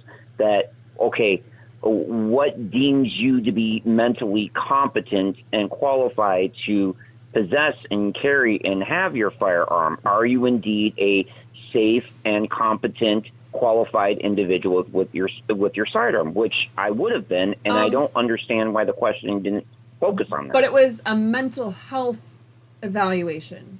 So that to me, right off the bat, is gonna tell me it's nothing to do with a competency in terms of the firearm competency. It's addressing, because somebody could be mentally competent. Like, let's say you have a sociopath, they've gone to every NRA training. They're a member of Michigan, Coalition for Responsible Gun Owners or whatever, you know what I mean? They're part of Michigan Open Carry. And they know every single safety aspect, right? They know the ins and outs of each kind of firearm and how to disassemble them and put them back together and how to properly maintain them and all that stuff, okay? They know everything. But if they're a sociopath, or whatever the appropriate term would be, they're a psychopath, and they intentionally want to harm people, or they think it's okay to, physically harm others or threaten them with harm of violence or whatever the case may be, that would be a scenario where we're addressing the mental health competency. So is somebody's mind right about, are they in a place where, and again, for those of you who might be screaming at me in the comments because I haven't even been looking, I'm not saying I'm okay with like red flag laws. In fact, I'm 100% against them. I'm just saying you have to think from their shoes what the purpose and intent of a particular law or policy is in order to figure out what the best way to challenge it is, okay? So for those of you who might be getting ready to scream at me in all caps in the comments, keep that in mind. I'm not saying I agree with any of this. I'm just saying if I can see the potential logic, doesn't mean it's constitutional at all, doesn't mean I agree with it, but if I could see the potential logic to it, that means there's probably a good likelihood that a court would also see that and go, oh, well, there is a purpose for this procedure or this policy or whatever. So at any rate, okay. I just think, that's why I think it's important that you identify what the exact legal challenges are that you would have. And then that would then help you shape the landscape of, okay, whatever you do, I would raise it in a motion. I would raise it in a motion in your trial court, like today. You know what I mean? Like while your case is pending, while you still have the ability to do that, I would make sure it is a clearly articulated motion addressing whatever those specific issues, whether it's those two or you have 10 or you have one. Clearly articulate what the issue is and then the legal reasoning behind it in your viewpoint. And then I would, regardless of what the judge does, I mean, hey, if you win and then the judge says, okay, yeah, we're dismissing your case, then great. You don't even have to worry about any of this other stuff potentially, unless you decide you want to try to make systemic change, and then that's a totally different story. But if your case, I'm assuming, would still be continuing, they've denied your motion or whatever, then once you know exactly what the legal issues are and the context with which you are framing them, then you then need to either yourself or with an attorney figure out, okay, is this the kind of thing that I have to raise in an interlocutory appeal or risk losing the ability to raise it later? If you don't, then I wouldn't stress about that. I would wait. And then the next question is, okay, is this something that I can and should and maybe be required to raise in an after case appeal, a traditional appeal? And so, and if so, how? And so then you want to fully flesh that out before you consider trying to file some sort of separate civil suit. I'm not saying you can't ever file a separate civil suit. In fact, here's a fun nugget for you. In my case with the city, I've been raising constitutional issues from the beginning. One of them, very clearly from the beginning, has been my right to equal protection of the law and how they have violated it. When it was on direct appeal to the circuit court, and we had oral argument January 4th of 2024, I was bringing up the equal protection argument, and there's an aspect in the transcript which I had forgotten about until I was preparing these documents for the United States Supreme Court. And the judge said, because at this point, like I said, I have to prove that every step along the way, I have given the court, I have raised this issue properly, and I have let the court, each court below, I've given them the opportunity to address it and resolve it on their own, right? Because this is a court of last resort. So anyway, as I'm going through and I'm looking at transcripts and I'm looking at the pleadings and I'm looking at, how have I raised these issues? And I was like, I was pretty damn clear about what the issue was that I was raising. The order that she gave goes off into left field about, she writes off my equal protection argument in a way that does not make any sense. And I'm hoping it's so egregious that the U.S. Supreme Court's going to jump in and correct this, right? But before we even got to that point, when I was looking at the transcripts, I was like, oh yeah. So when I said that I was raising my equal protection arguments, she literally said that I could not raise equal protection arguments or any other constitutional arguments, really.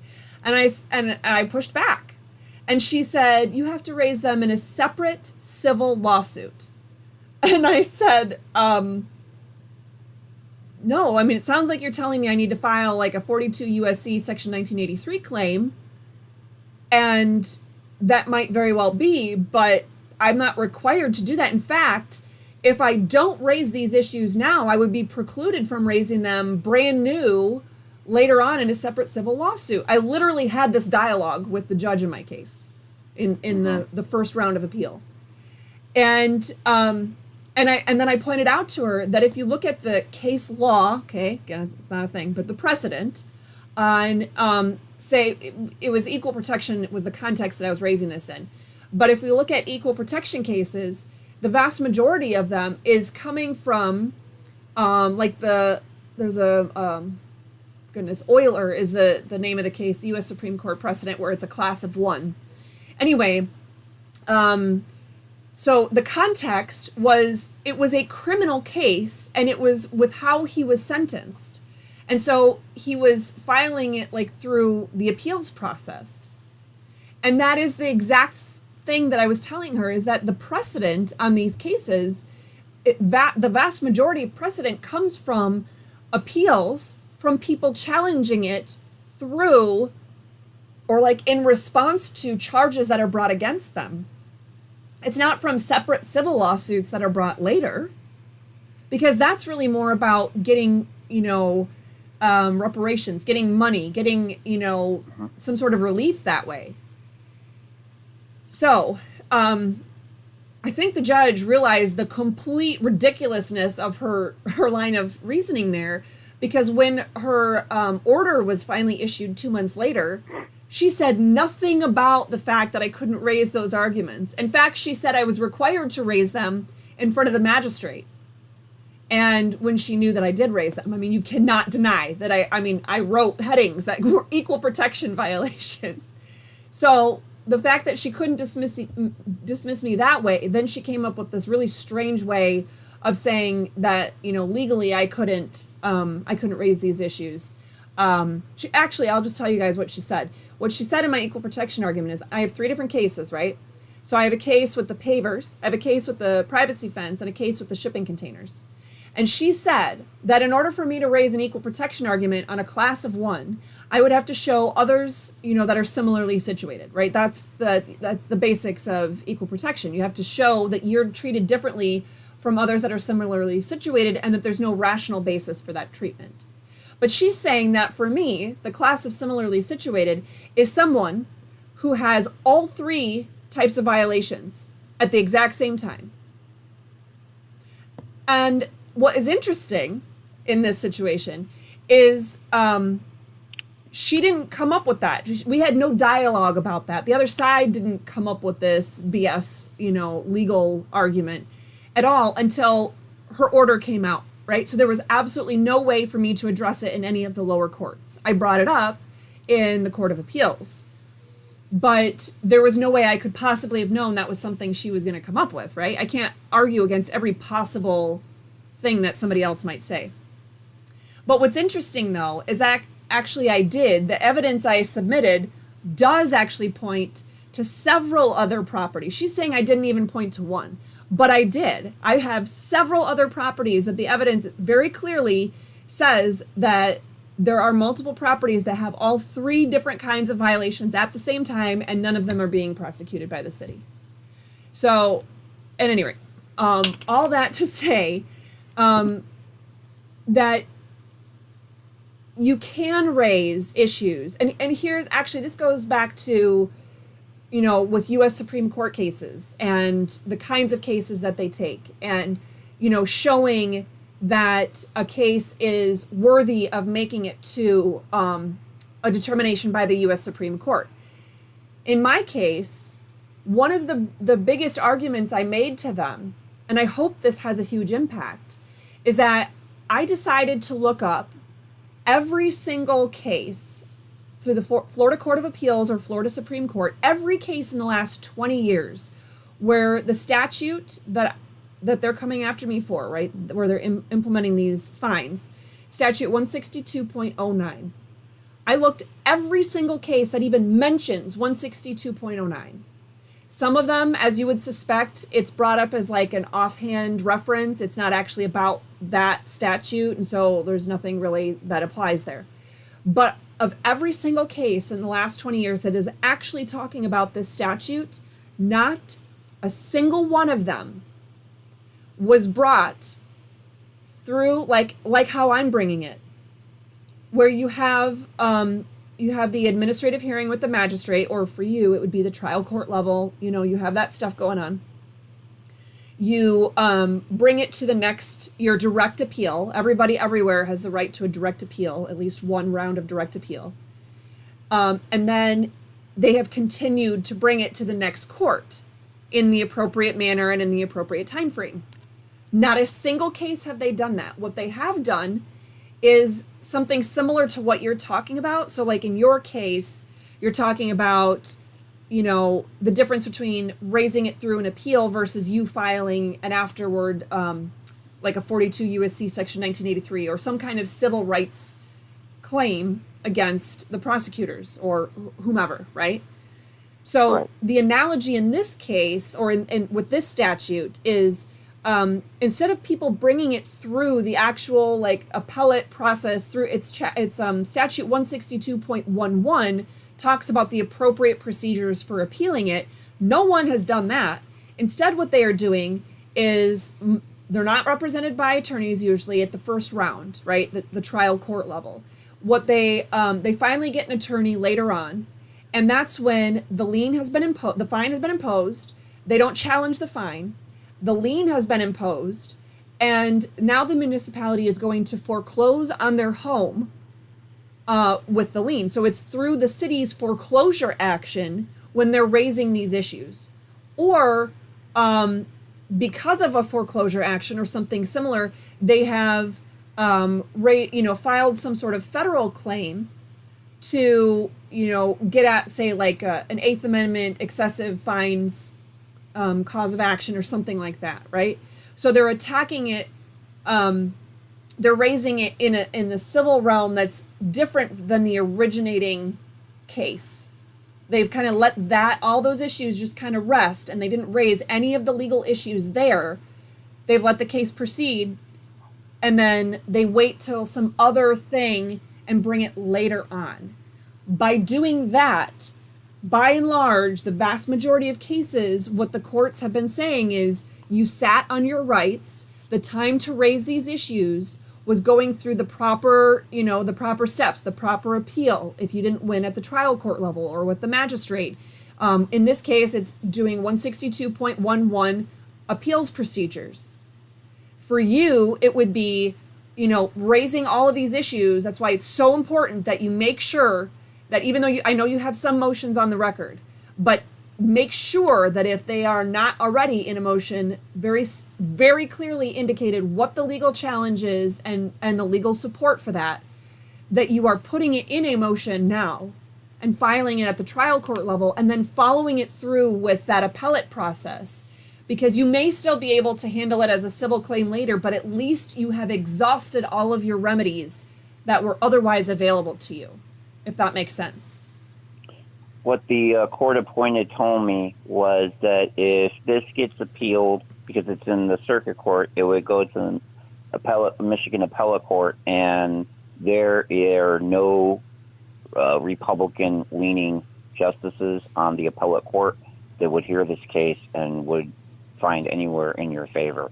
So the direction would be going to the federal court process for any kind of chance at a remedy. So, first of all, I disagree with that. I can think of one off the top of my head that ran for Michigan Supreme Court in 2020. And as far as I'm aware, I've been seeing recent decisions where he's still issuing Court of Appeals decisions. And I think he's on your side of the state. So I think you would be assigned. I don't know what office he's out of. I don't remember where all of them are in the Court of Appeals in Michigan. But he's not out of the Grand Rapids office, I'm pretty sure. So at any rate, I think you'd have a good chance of having him be on your panel. But regardless, my concern for you is, so it's different. So, okay. If any of you guys remember Steve Bucala, who was the chief of police of Lowell up to in 2020, he was fired by the city council because, or the city manager or whatever, who city council backed that decision. He was fired because he made a comment about supporting the Second Amendment. And in a huge twist of irony, because he was extremely not so friendly to me when I was representing the city as special counsel in 2016, he came to me to represent him. And of course, I believe in the issue, right? The Second Amendment. So I represented him.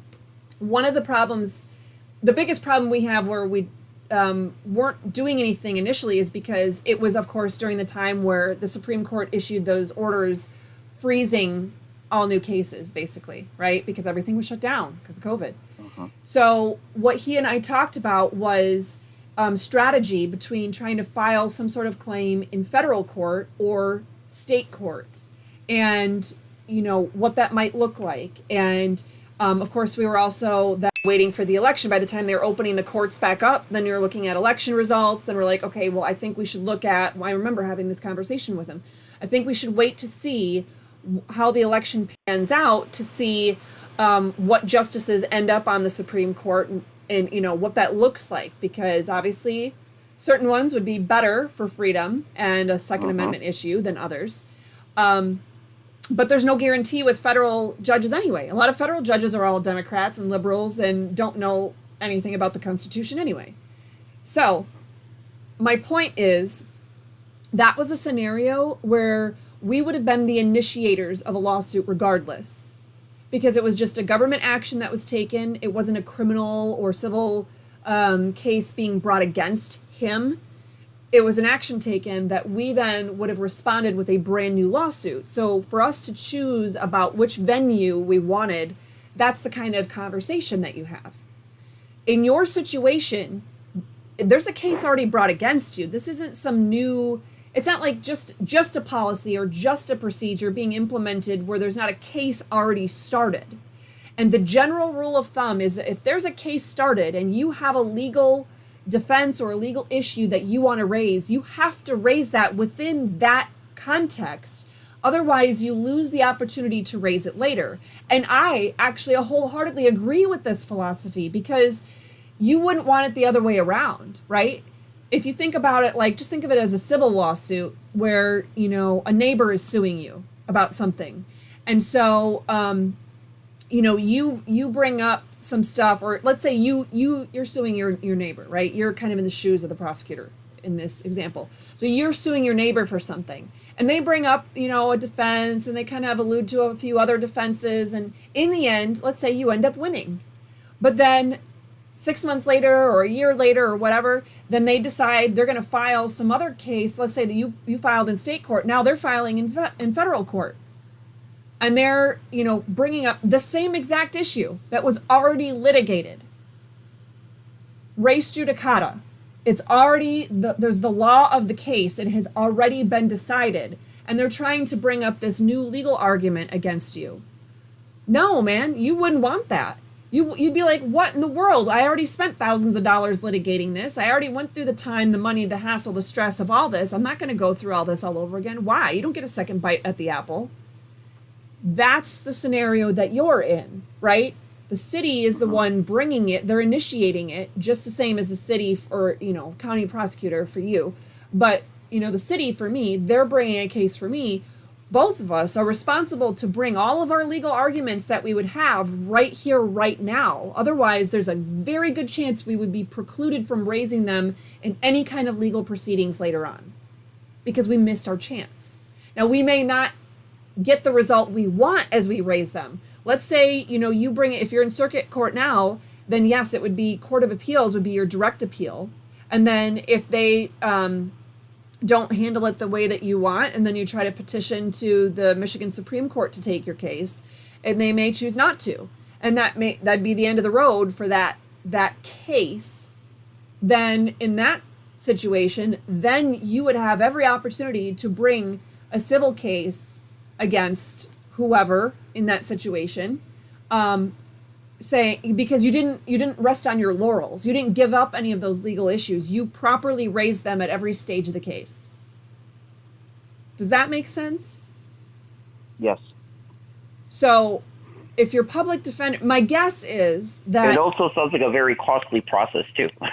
It is. That's why it's super unfortunate that our system works this way. I disagree with a lot of how this works and how expensive it is, and all, especially when you're defending a claim. I think if you want to pursue a claim, maybe that's one thing. But like for you, it's not like you decided, you woke up one day and said, I'm going to start fighting their, you know, Second Amendment bullshit that they're doing. No, you didn't bring this on yourself.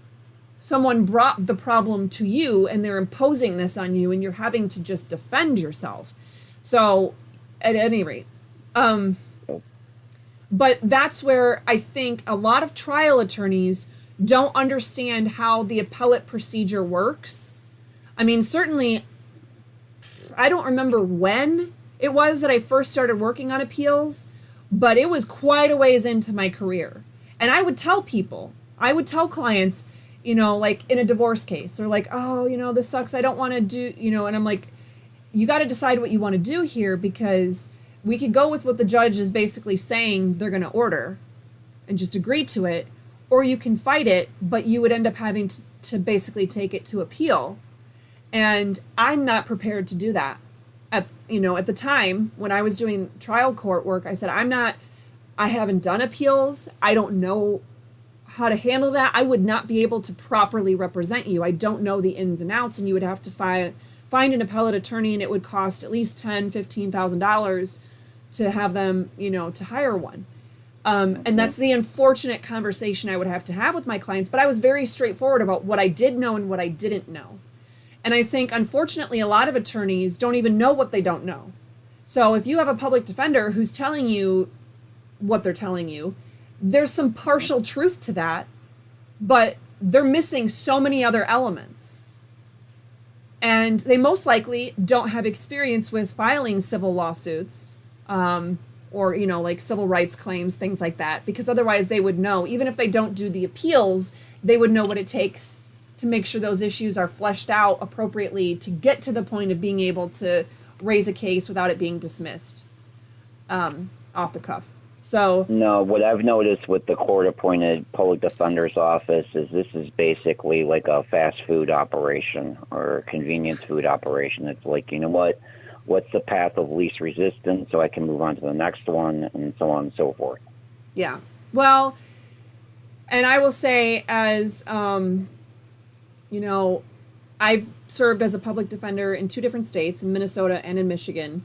And there are a lot of bad public defenders out there, but there are actually good ones as well. And I took my job seriously. And when it was one of the lowest paying jobs I've ever had, actually.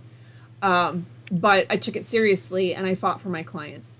And I wouldn't mind even doing that work now, but, you know, COVID obviously changed things up. So anyway, I hope that I was able to kind of give you some takeaways, but again, narrow down your issues, your legal challenges, the things you would actually want to challenge, and what those causes of action would look like now. And then preserve those legal issues by filing a motion immediately in your trial court. And then figure out, you know, once you have those issues, then kind of flesh out what that might look like procedurally to go from there. So. Right. Okay, again, thank you for the time, ma'am. I appreciate it. Yes, you're welcome. Have a great day. You too. Bye-bye now. Okay, guys. So, goodness. I don't even, making myself notes because we talked about a lot of different aspects and different procedures and things like that. Well, I don't want to throw that on there just yet. There we go. I'm going to throw that on there.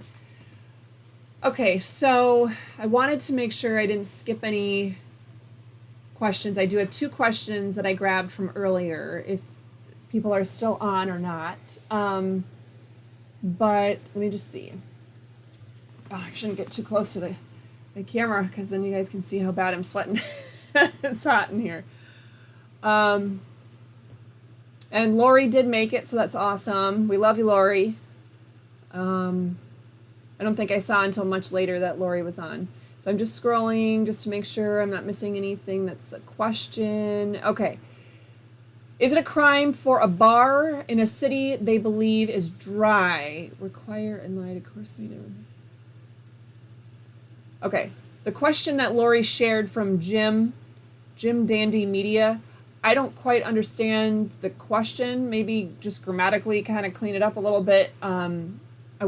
I feel like there's something in there that I could potentially answer for you. I'm not quite getting what the question is.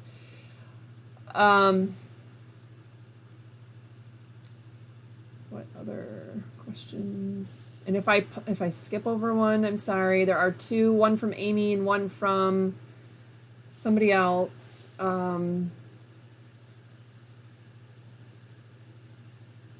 Okay. How can a tenant hold a landlord accountable if the landlord is ignoring the tenant's request? That's a very state-specific question. Different states have different, you know, landlord-tenant protections, tenant laws, tenant protections, landlord-tenant laws. What I would do is go to your state legislature's website and see if they have a landlord-tenant legislative guide. I don't know if Michigan still has one or not. It did at one point. And it was very helpful because it gave references to, I probably got rid of it a long time ago.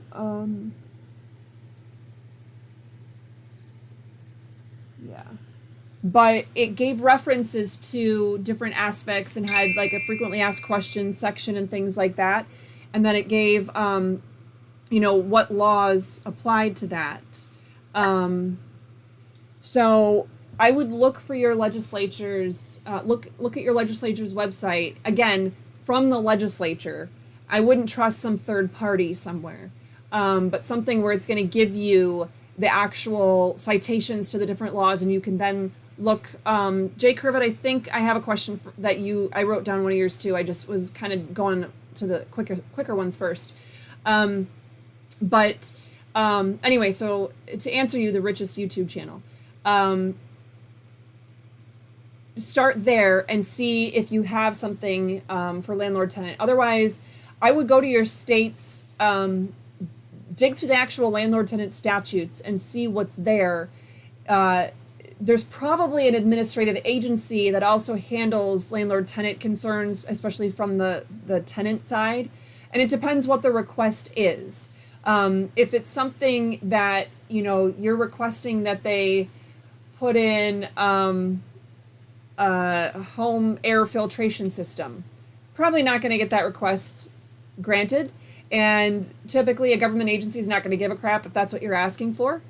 But if there may be certain circumstances, I suppose, but like if there had been a previous fire, and there's, just all kinds of smoke and stuff still, like in the walls, in things or whatever, and maybe you need that because it's causing some asthmatic symptoms or something. You could have an argument for something like that. But anyway, it depends on what it is. If it's something that they're legally obliged to provide to you and they're ignoring that request, then that's something where you need to know what your state's specific laws are, because you might be required to go to some third party, an agency and file a request or complaint that way. You may be required to or allowed to give them written notice and then say you are withholding, a certain portion of your rent, and you're putting it into some sort of escrow, holding it in escrow, basically, that you have the funds, but they haven't fixed your heat or your whatever the situation is. So I just don't want to tell you for sure what the remedy is, because I don't know, what the specifics for the jurisdiction. And we have somebody calling in. Hello, this is Catherine. Hello? Hello. Who am I speaking with? Hello. It's Mr. Lowell, the richest YouTube channel. Oh, yes, I was just answering your question. I was just calling, and I don't know if I'm live on your chat right now. Okay, Yes, you are. Let me pull that back up on my phone too, while I'm speaking to you. I don't know if it might echo or not. It will if it's in the background, yeah. So just make sure it's muted on the. I'll plug that up then. Okay, so let me start off. By saying I'm the richest YouTube channel. I'm from Oregon. Okay. Long story short, I lived at a unit with my mom for about 8 to 10 years. Mind you, I never signed no lease. I do have severe breathing problems. I have asthma. I have a child. Now, with that being said, there was a house fire in my neighbor's unit, which therefore burned into my unit, which therefore would now be a violation of my tenant rights due to a fire that I had no control over. I asked the landlord to accommodate me by either moving me to a different unit, because there was one unit available in this 4 complex that we lived in. It was a 4-plex. One unit was available and did not get burned or touched, just the other 3. So I asked him to accommodate us and either put us in a different unit. He pretty much denied me and ignored any requests that I've asked. I've recorded him 3 times to his face personally, asking him to accommodate me and inserting my tenant rights to him. I have him on video 3 different times, letting him know that he is violating Oregon's ORS codes and Chapter 90 of the Landlord Tenant Act. I even gave him some statutes that he was violating, and he's still ignoring me. He told me he was going to do an extended stay paperwork at my sister's unit, which is another complex they own. So they moved us over to my sister's unit, I guess, for the accommodation. Meanwhile, while the unit was getting fixed. I still have not seen no paperwork. I've had no lease agreement, no paperwork, no eviction notices, no nothing. Anytime I ask him, he ignores me and doesn't give me anything. He tells me go talk to my mom, treats me like I'm a child. I've asked my sister for the paperwork. I've asked my sister to let me see her lease. They won't let me see their lease. They want me evicted from their unit. They're trying to kick me out from their unit. It's just a long, big old mess up. I got the fire report. Okay, hold on. You have a lot of things. In my fire report, it says, hold on, oh hold yeah, on. there's a lot of I need stuff. you to pause. I need you to pause because you've got a lot that you're saying there. So you're saying the place that you were in was you and your mom, but your mom was the only one on the lease, even though you've been there with her for 8 to 10 years. And then Yes, I worked for the manager and everything.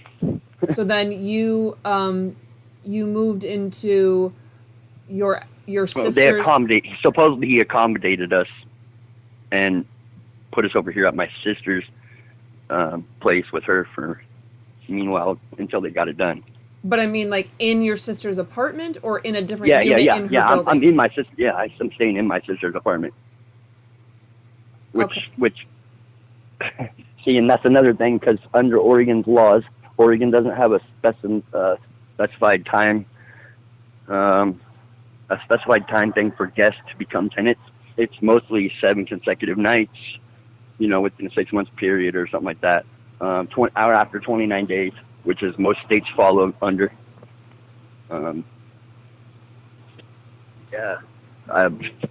He still hasn't done nothing for me. I've recorded him 3 to 4 times, asking him if he's going to do anything about it, help me, move to a different unit or something.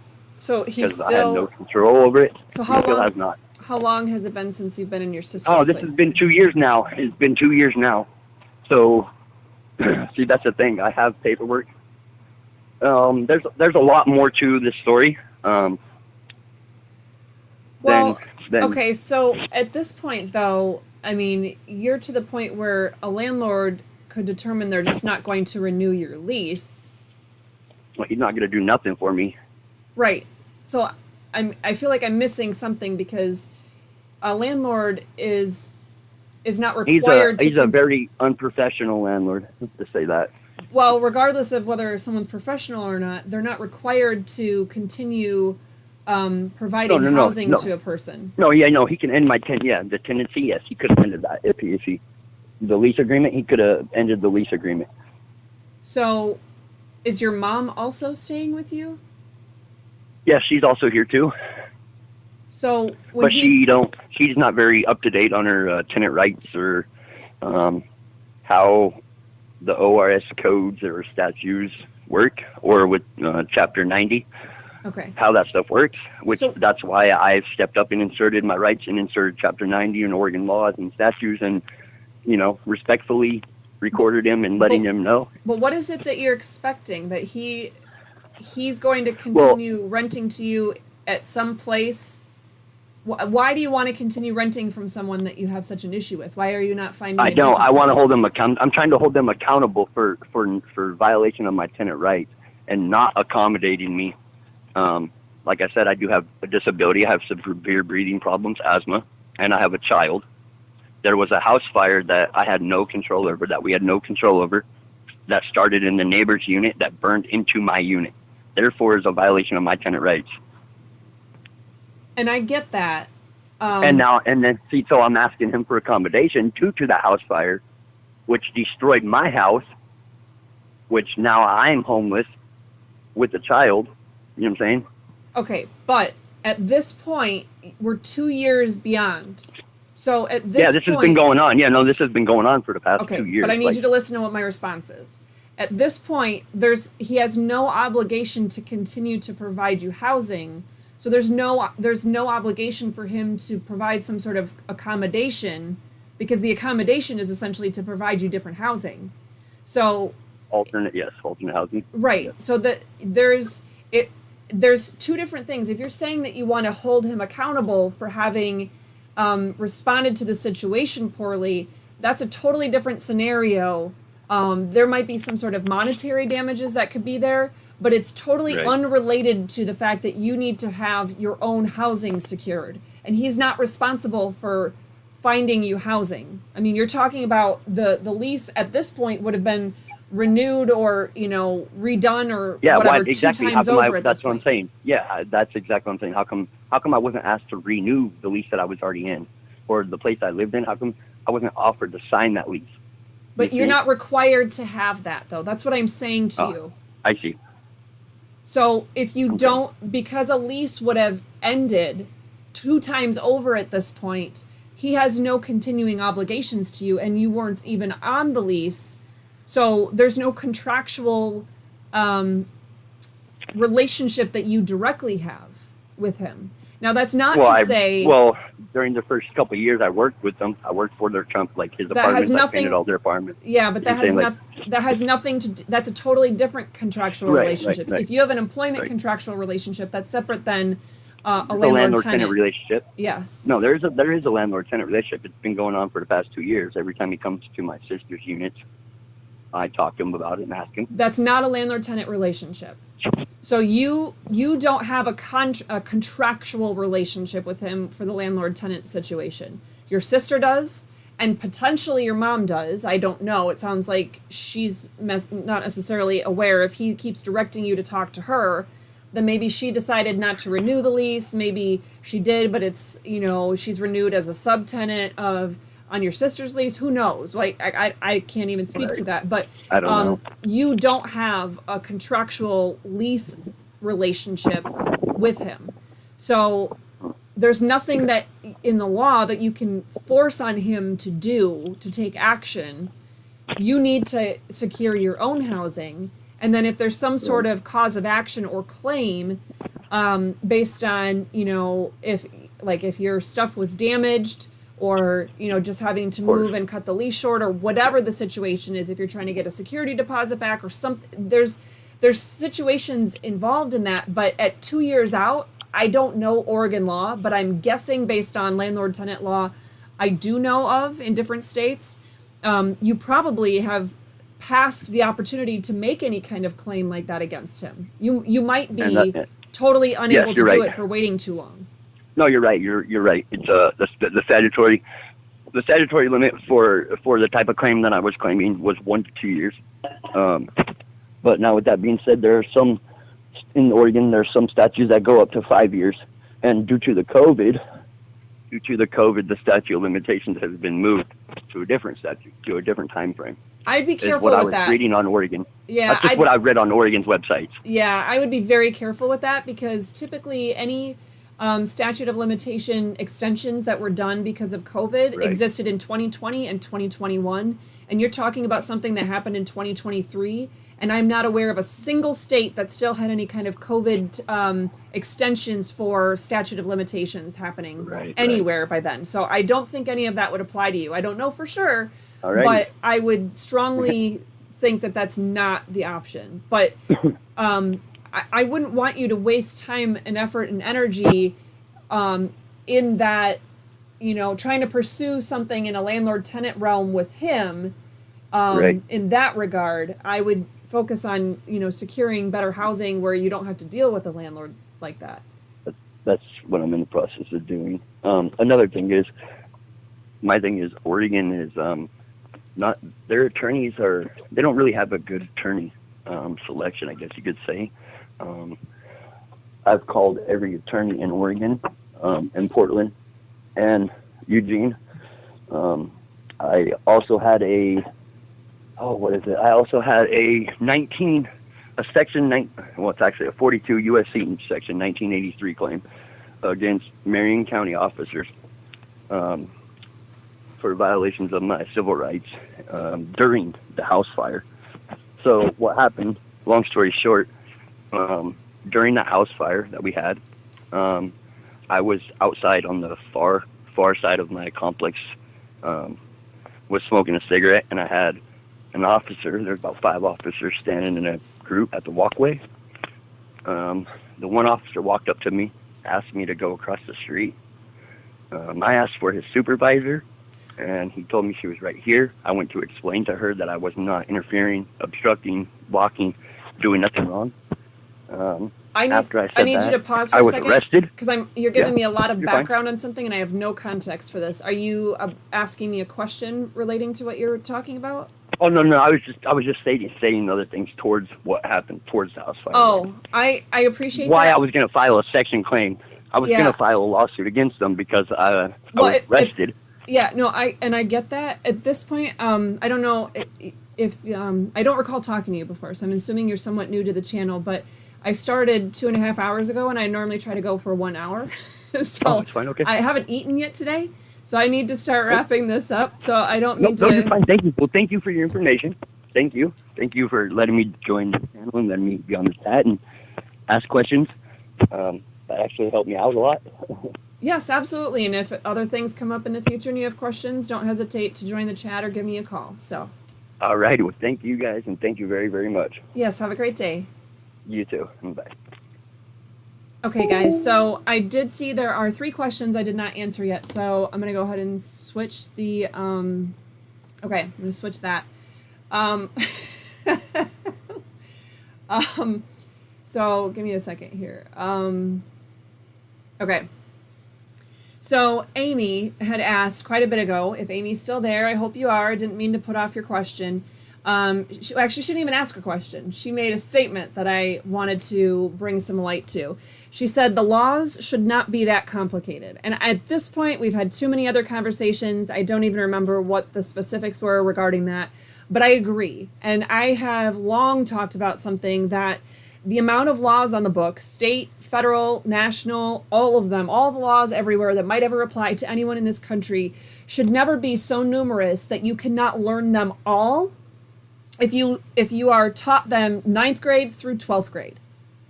You have to be able to learn them 9th grade through 12th grade.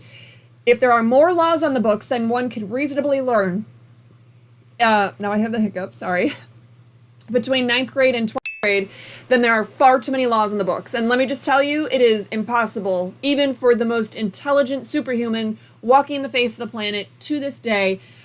They could not possibly learn all laws that are on the books. So we have far too many. We need to reduce them to about 10% of what they are. And quite frankly, that might even be too much, because I'm talking about administrative rules and regulations, which are all unconstitutional because administrative law itself is unconstitutional. But administrative laws and regulations, court rules, the case precedent that they're calling case law and trying to regulate we the people with such things, all that kind of stuff, statutes, federal, state, national, your county ordinances and things like that. That's all stuff that definitely needs to be taken away, right? We have far too many laws on the books.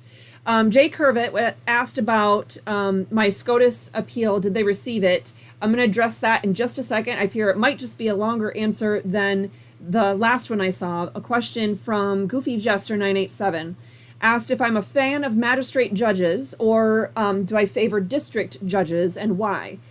I would say and it depends on what you're talking about, because state courts are set up differently than federal courts, etc. In general, I'm going to say that I much favor district court judges or actual trial court judges. In certain jurisdictions, it might be called a district court judge. Sometimes it's called a circuit court judge at the trial court level. But I would much favor those than magistrates.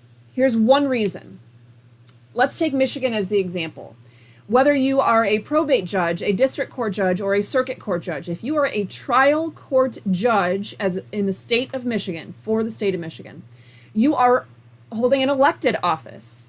You are accountable directly to the people in your jurisdiction. Magistrates, however, such as, I'll just say like the friend of the court referees, that's basically a magistrate position, or district court magistrates. For example, I could think of the magistrate in, I don't know if he's still the magistrate, but he was the magistrate when I was serving as public defender in Ionia County, Michigan. We had a magistrate, oh my gosh, I'm blanking on his name. I could totally envision what he looks like. Wonderful guy, smart, nice, and everything. He was not an attorney. He's not a judge. He actually did a great job, okay? But he's the exception to the rule. So if you have, let me just say, it's not even so much that he's not an attorney, not a judge, that kind of thing that bothered me. But he was appointed to that role. He was just hired There was no direct accountability between him and the people that he was serving. So that is the main reason why I would say in any scenario that district court judges or judges in general, trial court judges, I would far favor that office holding than I would magistrates. Same reason why I am a much bigger fan of sheriff's departments over police departments. I think police departments should be defunded and gotten rid of completely, and there should only be sheriff's departments. Why? Because sheriffs are directly accountable to the voters. They are accountable to the people. Police chiefs are not. Police chiefs are not voted in by the people in any jurisdiction. They are typically hired by a city manager or a county administrator or, something of that nature. They are far removed from the people from which they are serving. So, with that being said, okay. Jay Curvitt asked about my case, and she asked if if the United States Supreme Court has received my case yet. Have they received? She's calling it appeal. Technically, it's a petition for writ of certiorari.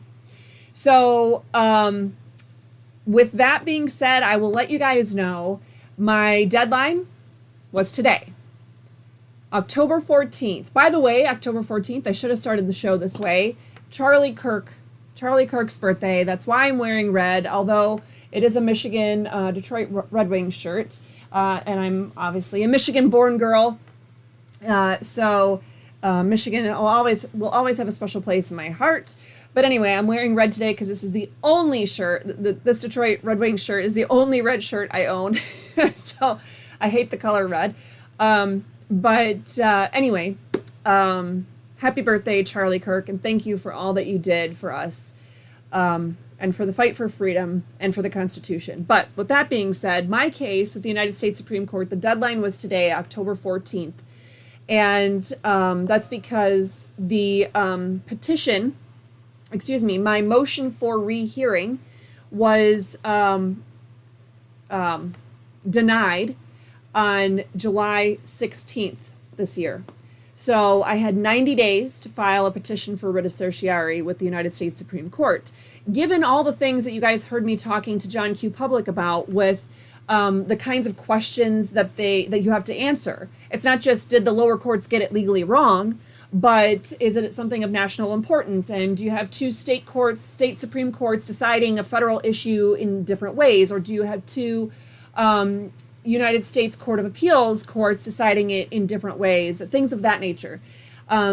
Is this something that is really, truly of national importance, and why? All of those kinds of questions I had to build into this. And so it took me longer than what I would have wanted, but I had it completed about almost a month ago. And I sent it off to several attorneys with the Institute of Justice? Institute of Legal? I don't know. Anyway, attorneys for cases that have been fighting freedom-fighting issues, specifically on Eighth Amendment and other related issues in the United States Supreme Court and the Florida Supreme Court in recent years. I emailed, I think, 11 attorneys asking them, and in fact, some that I know personally, one from Michigan. I know he does appeals. I don't know if he does, if he's licensed in the U.S. Supreme Court. But I asked them all, first of all, if they wanted to give me feedback, but also if they'd want to get in as an amicus. I'm not even asking them to commit to representing me. I'm just asking them to support my request, jump in as amicus, and ask the court to take this case, because procedurally it's the perfect vehicle, because like I told you, in the last 20 years, no other case has been brought properly through the right procedures according to state law to get to the point of bringing these issues in front of a high court like the United States Supreme Court. This is the only case that I have found, at least in the last 20 years, the only one, which tells me this is rare. This is an opportunity we should latch onto. Anyway, not a single one of those attorneys ever responded to my email. Not a single one. In fact, no one actually responded to the email. My dad sent me a text. This is a public service. He and I, was it a phone call? No, I think he and I were texting later on. And of course, my husband, he and I just had conversations about it, but not a single person actually replied to my email, and none of the attorneys responded in any way, shape, or form. They didn't tell me if they were interested, not interested, or just didn't have the time, which is what I asked them to do. Like, hey, I know we're all busy. Could you at least tell me if you just don't even have an interest in this?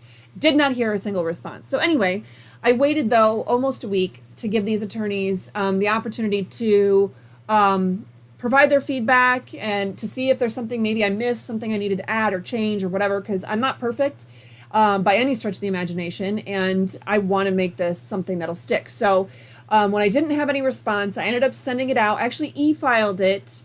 Like I've told you guys before, the United States Supreme Court, the original copies have to be mailed. They have to go through the U.S. Postal Service, like actually mailed, not UPS, not FedEx, not DHL. USPS, and then you have to give the original, and with the way that I'm filing it at this stage, I'm doing original and 10 copies. So 11 copies of all the documents. So it was like 25 or 2,600 pages printed front and back of all the things that I was required to send them. This is not the whole case, like the whole history of everything, but just what was required to meet all the elements at this stage.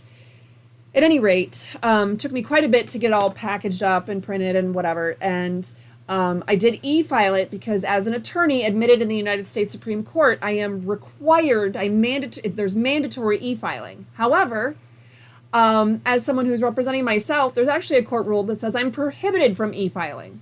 So I have 2 court rules saying the opposite. So I went ahead and I e-filed it because otherwise the court clerk would just scan it all in and upload it anyway as a PDF. So I'm saving them the trouble. However, they will not docket my case until they have the paper original copies with the 10 copies received.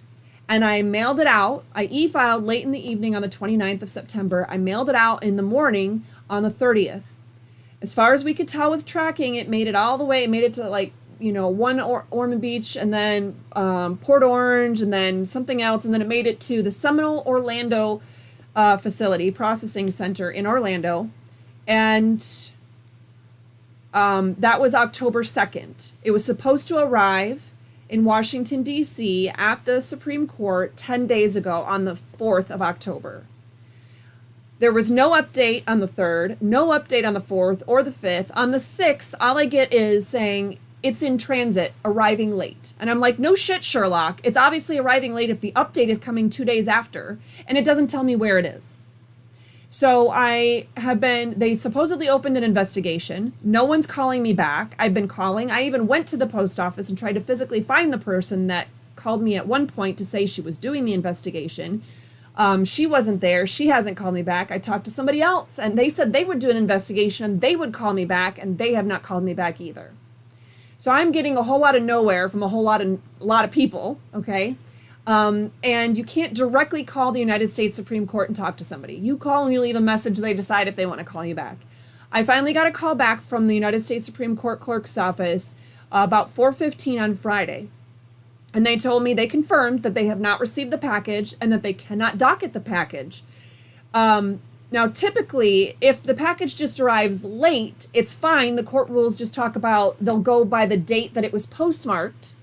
However, if they don't ever receive it, if the post office just loses it completely and I have to start over, what do I do then? There's no postmark.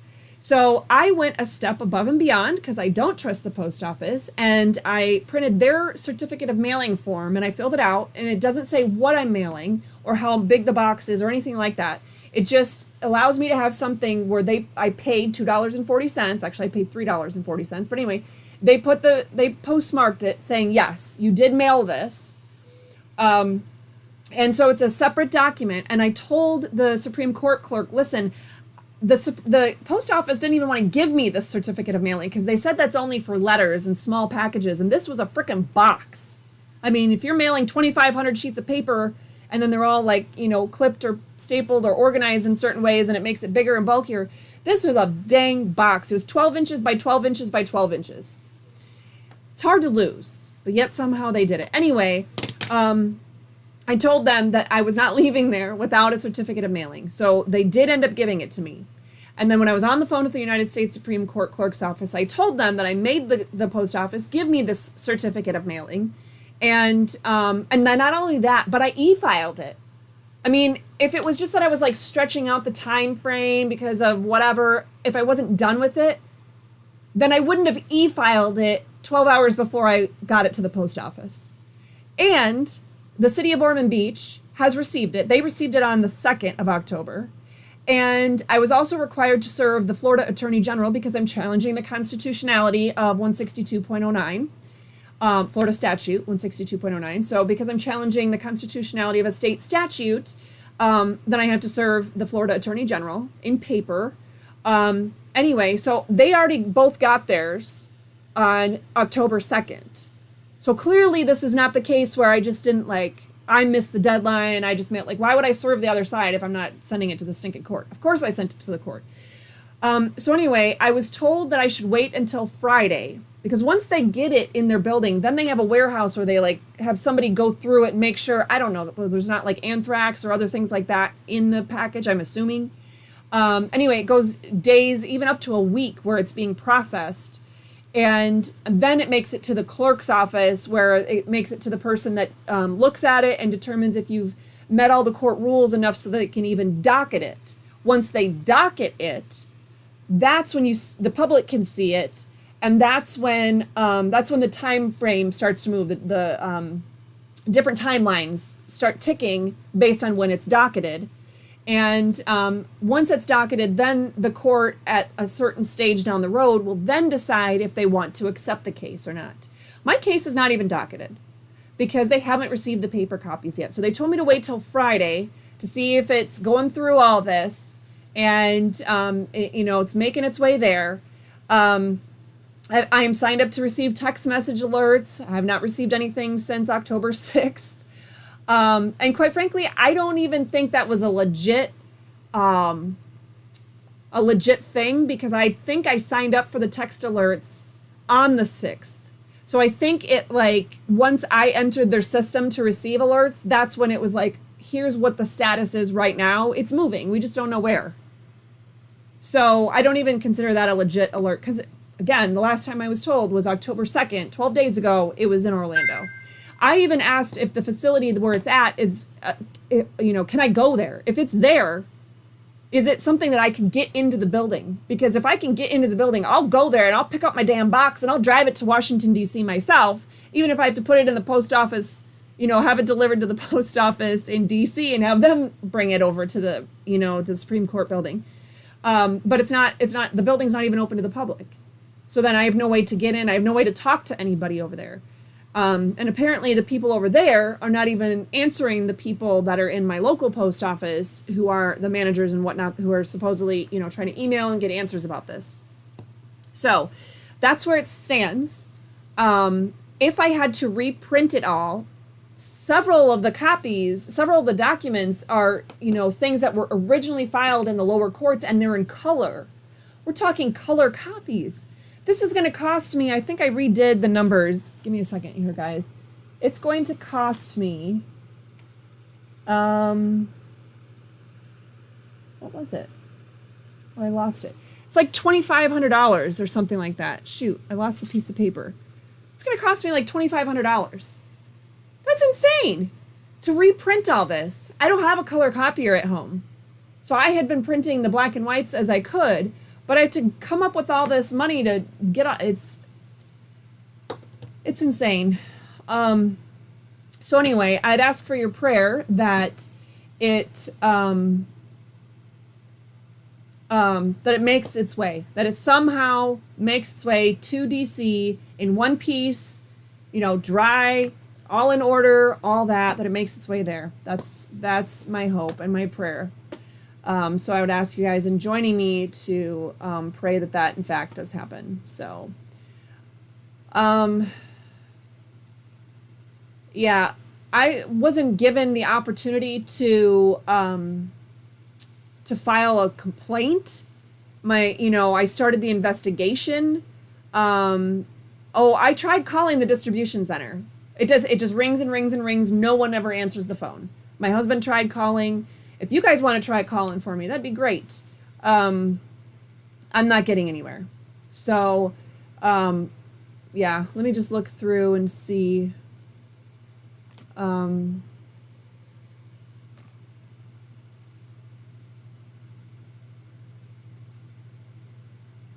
Okay, did I send it registered or certified? Absolutely not, because the court will not accept it. It cannot be anything that requires any kind of heightened level of identification or acceptance or signature or anything like that, which is why I did the certificate of mailing. So the court rule, I had it, I don't know how to quickly share this with you guys. I have it up on my screen, but it's rule 29.2 talks about that it has to be sent USPS and basically first class, which is a joke because first class stops at 13 ounces.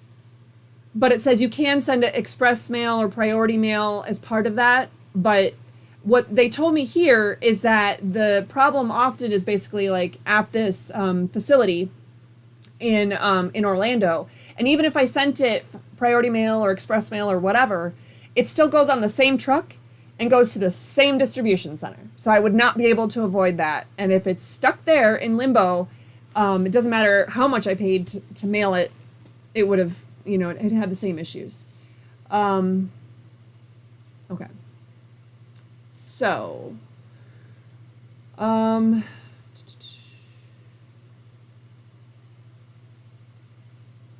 don't see any other questions. I was just scrolling through real quick since I had answered the other questions that you guys had. Looks like, some chat back and forth. Okay. All right. So, John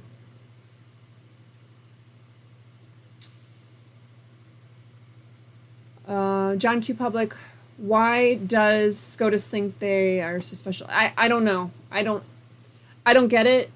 Quite frankly, it's stupid that we would have to paper file in the year 2025, especially since attorneys are also required to e-file. What purpose does that possibly serve other than to put a huge burden and wall in between the average person and getting justice? That's all that serves to do. So anyway, yeah, so it looks like I got all the questions. That's awesome. I appreciate all the calls in today. Actually, I had people call in from 4 different states, so that was great. Hopefully I was able to answer all your questions and go through all that. Let me see. I did want to give you guys, there we go, the links. Lori was putting some of them in the chat. This is the longest show we've ever had, almost 3 hours. So that's crazy. So I hope you guys got a lot out of it. Anyway, check out these links if you could support the work that we're doing at all. RestoreFreedomKH.com/donate would be the easiest way. It tells you all the different ways and apps and things like that you can choose to donate or paper check or whatever. If you want more information about the case that I'm trying to bring to the United States Supreme Court, I did not put my newest documents that I'm trying to file with the court. I didn't put those on the website yet because I'm trying to get the file stamped versions and upload those. But all the rest of the documents are available at RestoreFreedomKH.com/OBCase. And if you just want any kind of other resources to be able to utilize your own, in your own case or for your own fight for freedom, check out RestoreFreedomKH.com/resources. You can dig around and comb through all kinds of different pleadings and motions and appeal documents and things like that. Otherwise, don't be afraid to use that search bar on our website up at the top right-hand corner and type in whatever kind of legal term that you have a question on. You should be able to get a hit back with all kinds of different results. Now, I did see somewhat recently that documents were not showing up that way for some reason, which it's not supposed to be the case. And I haven't found a solution to that because everything is set up so that PDFs are supposed to be turning up in search results as long as they have those key terms in them. So I'm going to try to fix that. Maybe it's fixing itself in the meantime. But Yes, and go ahead and check out, as Lori has, we do have some swag, not a whole lot, but we have car magnets, window decals, the pop sockets, like the one I have on my phone here today, Restore Freedom, More Freedom, Less Government. It's great. I mean, these things last longer than the phones do. I often will take them from one phone and put it on another phone. So anyway, all that is available just at cost for what we have. It's probably not even going to cover the full cost of shipping because shipping has gone up several times since we started selling those. But anyway, please check those out. And the direct link Lori put in the chat there, restorefreedomkh.com/shop. I can't say that fast. Anyway, so thank you so much for joining us today. I really appreciate it, everybody. And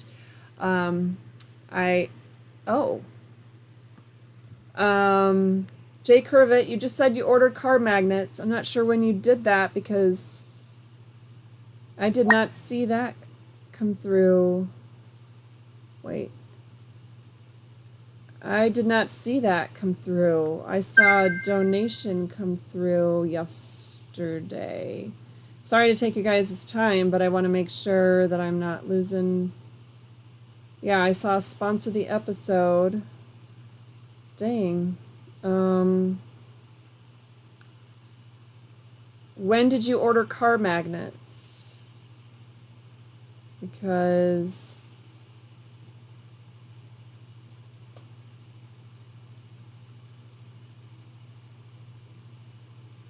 oh, it was a car magnet. It wasn't a donation. That's why it makes sense. Yes, 2 car magnets. I do see it here. I'm glad you said something because otherwise I would not have sent that to you. I have to dig in the email. It just came across like it was a donation, a regular donation. So anyway, all right. So Jay Curvitt, I will get that out to you. In fact, I'm going to put it in my, put it in the right orders to fill instead of a donation completed. So anyway, thank you. Thank you for pointing that out. And all right, so yes, get your car magnets, your window decals, pop sockets, whatever else I have on there, it's available. And I'd love to have your support in spreading the message and showing people on almost everything that we have. There's even either the website or a QR code or something that they can scan so that somebody can go, oh, what is that? They can scan it, it takes them right to our website. So it helps to spread the word. So anyway, thank you so much, everyone. Join us in 2 weeks. Hopefully I'll have a positive update on the case being docketed with the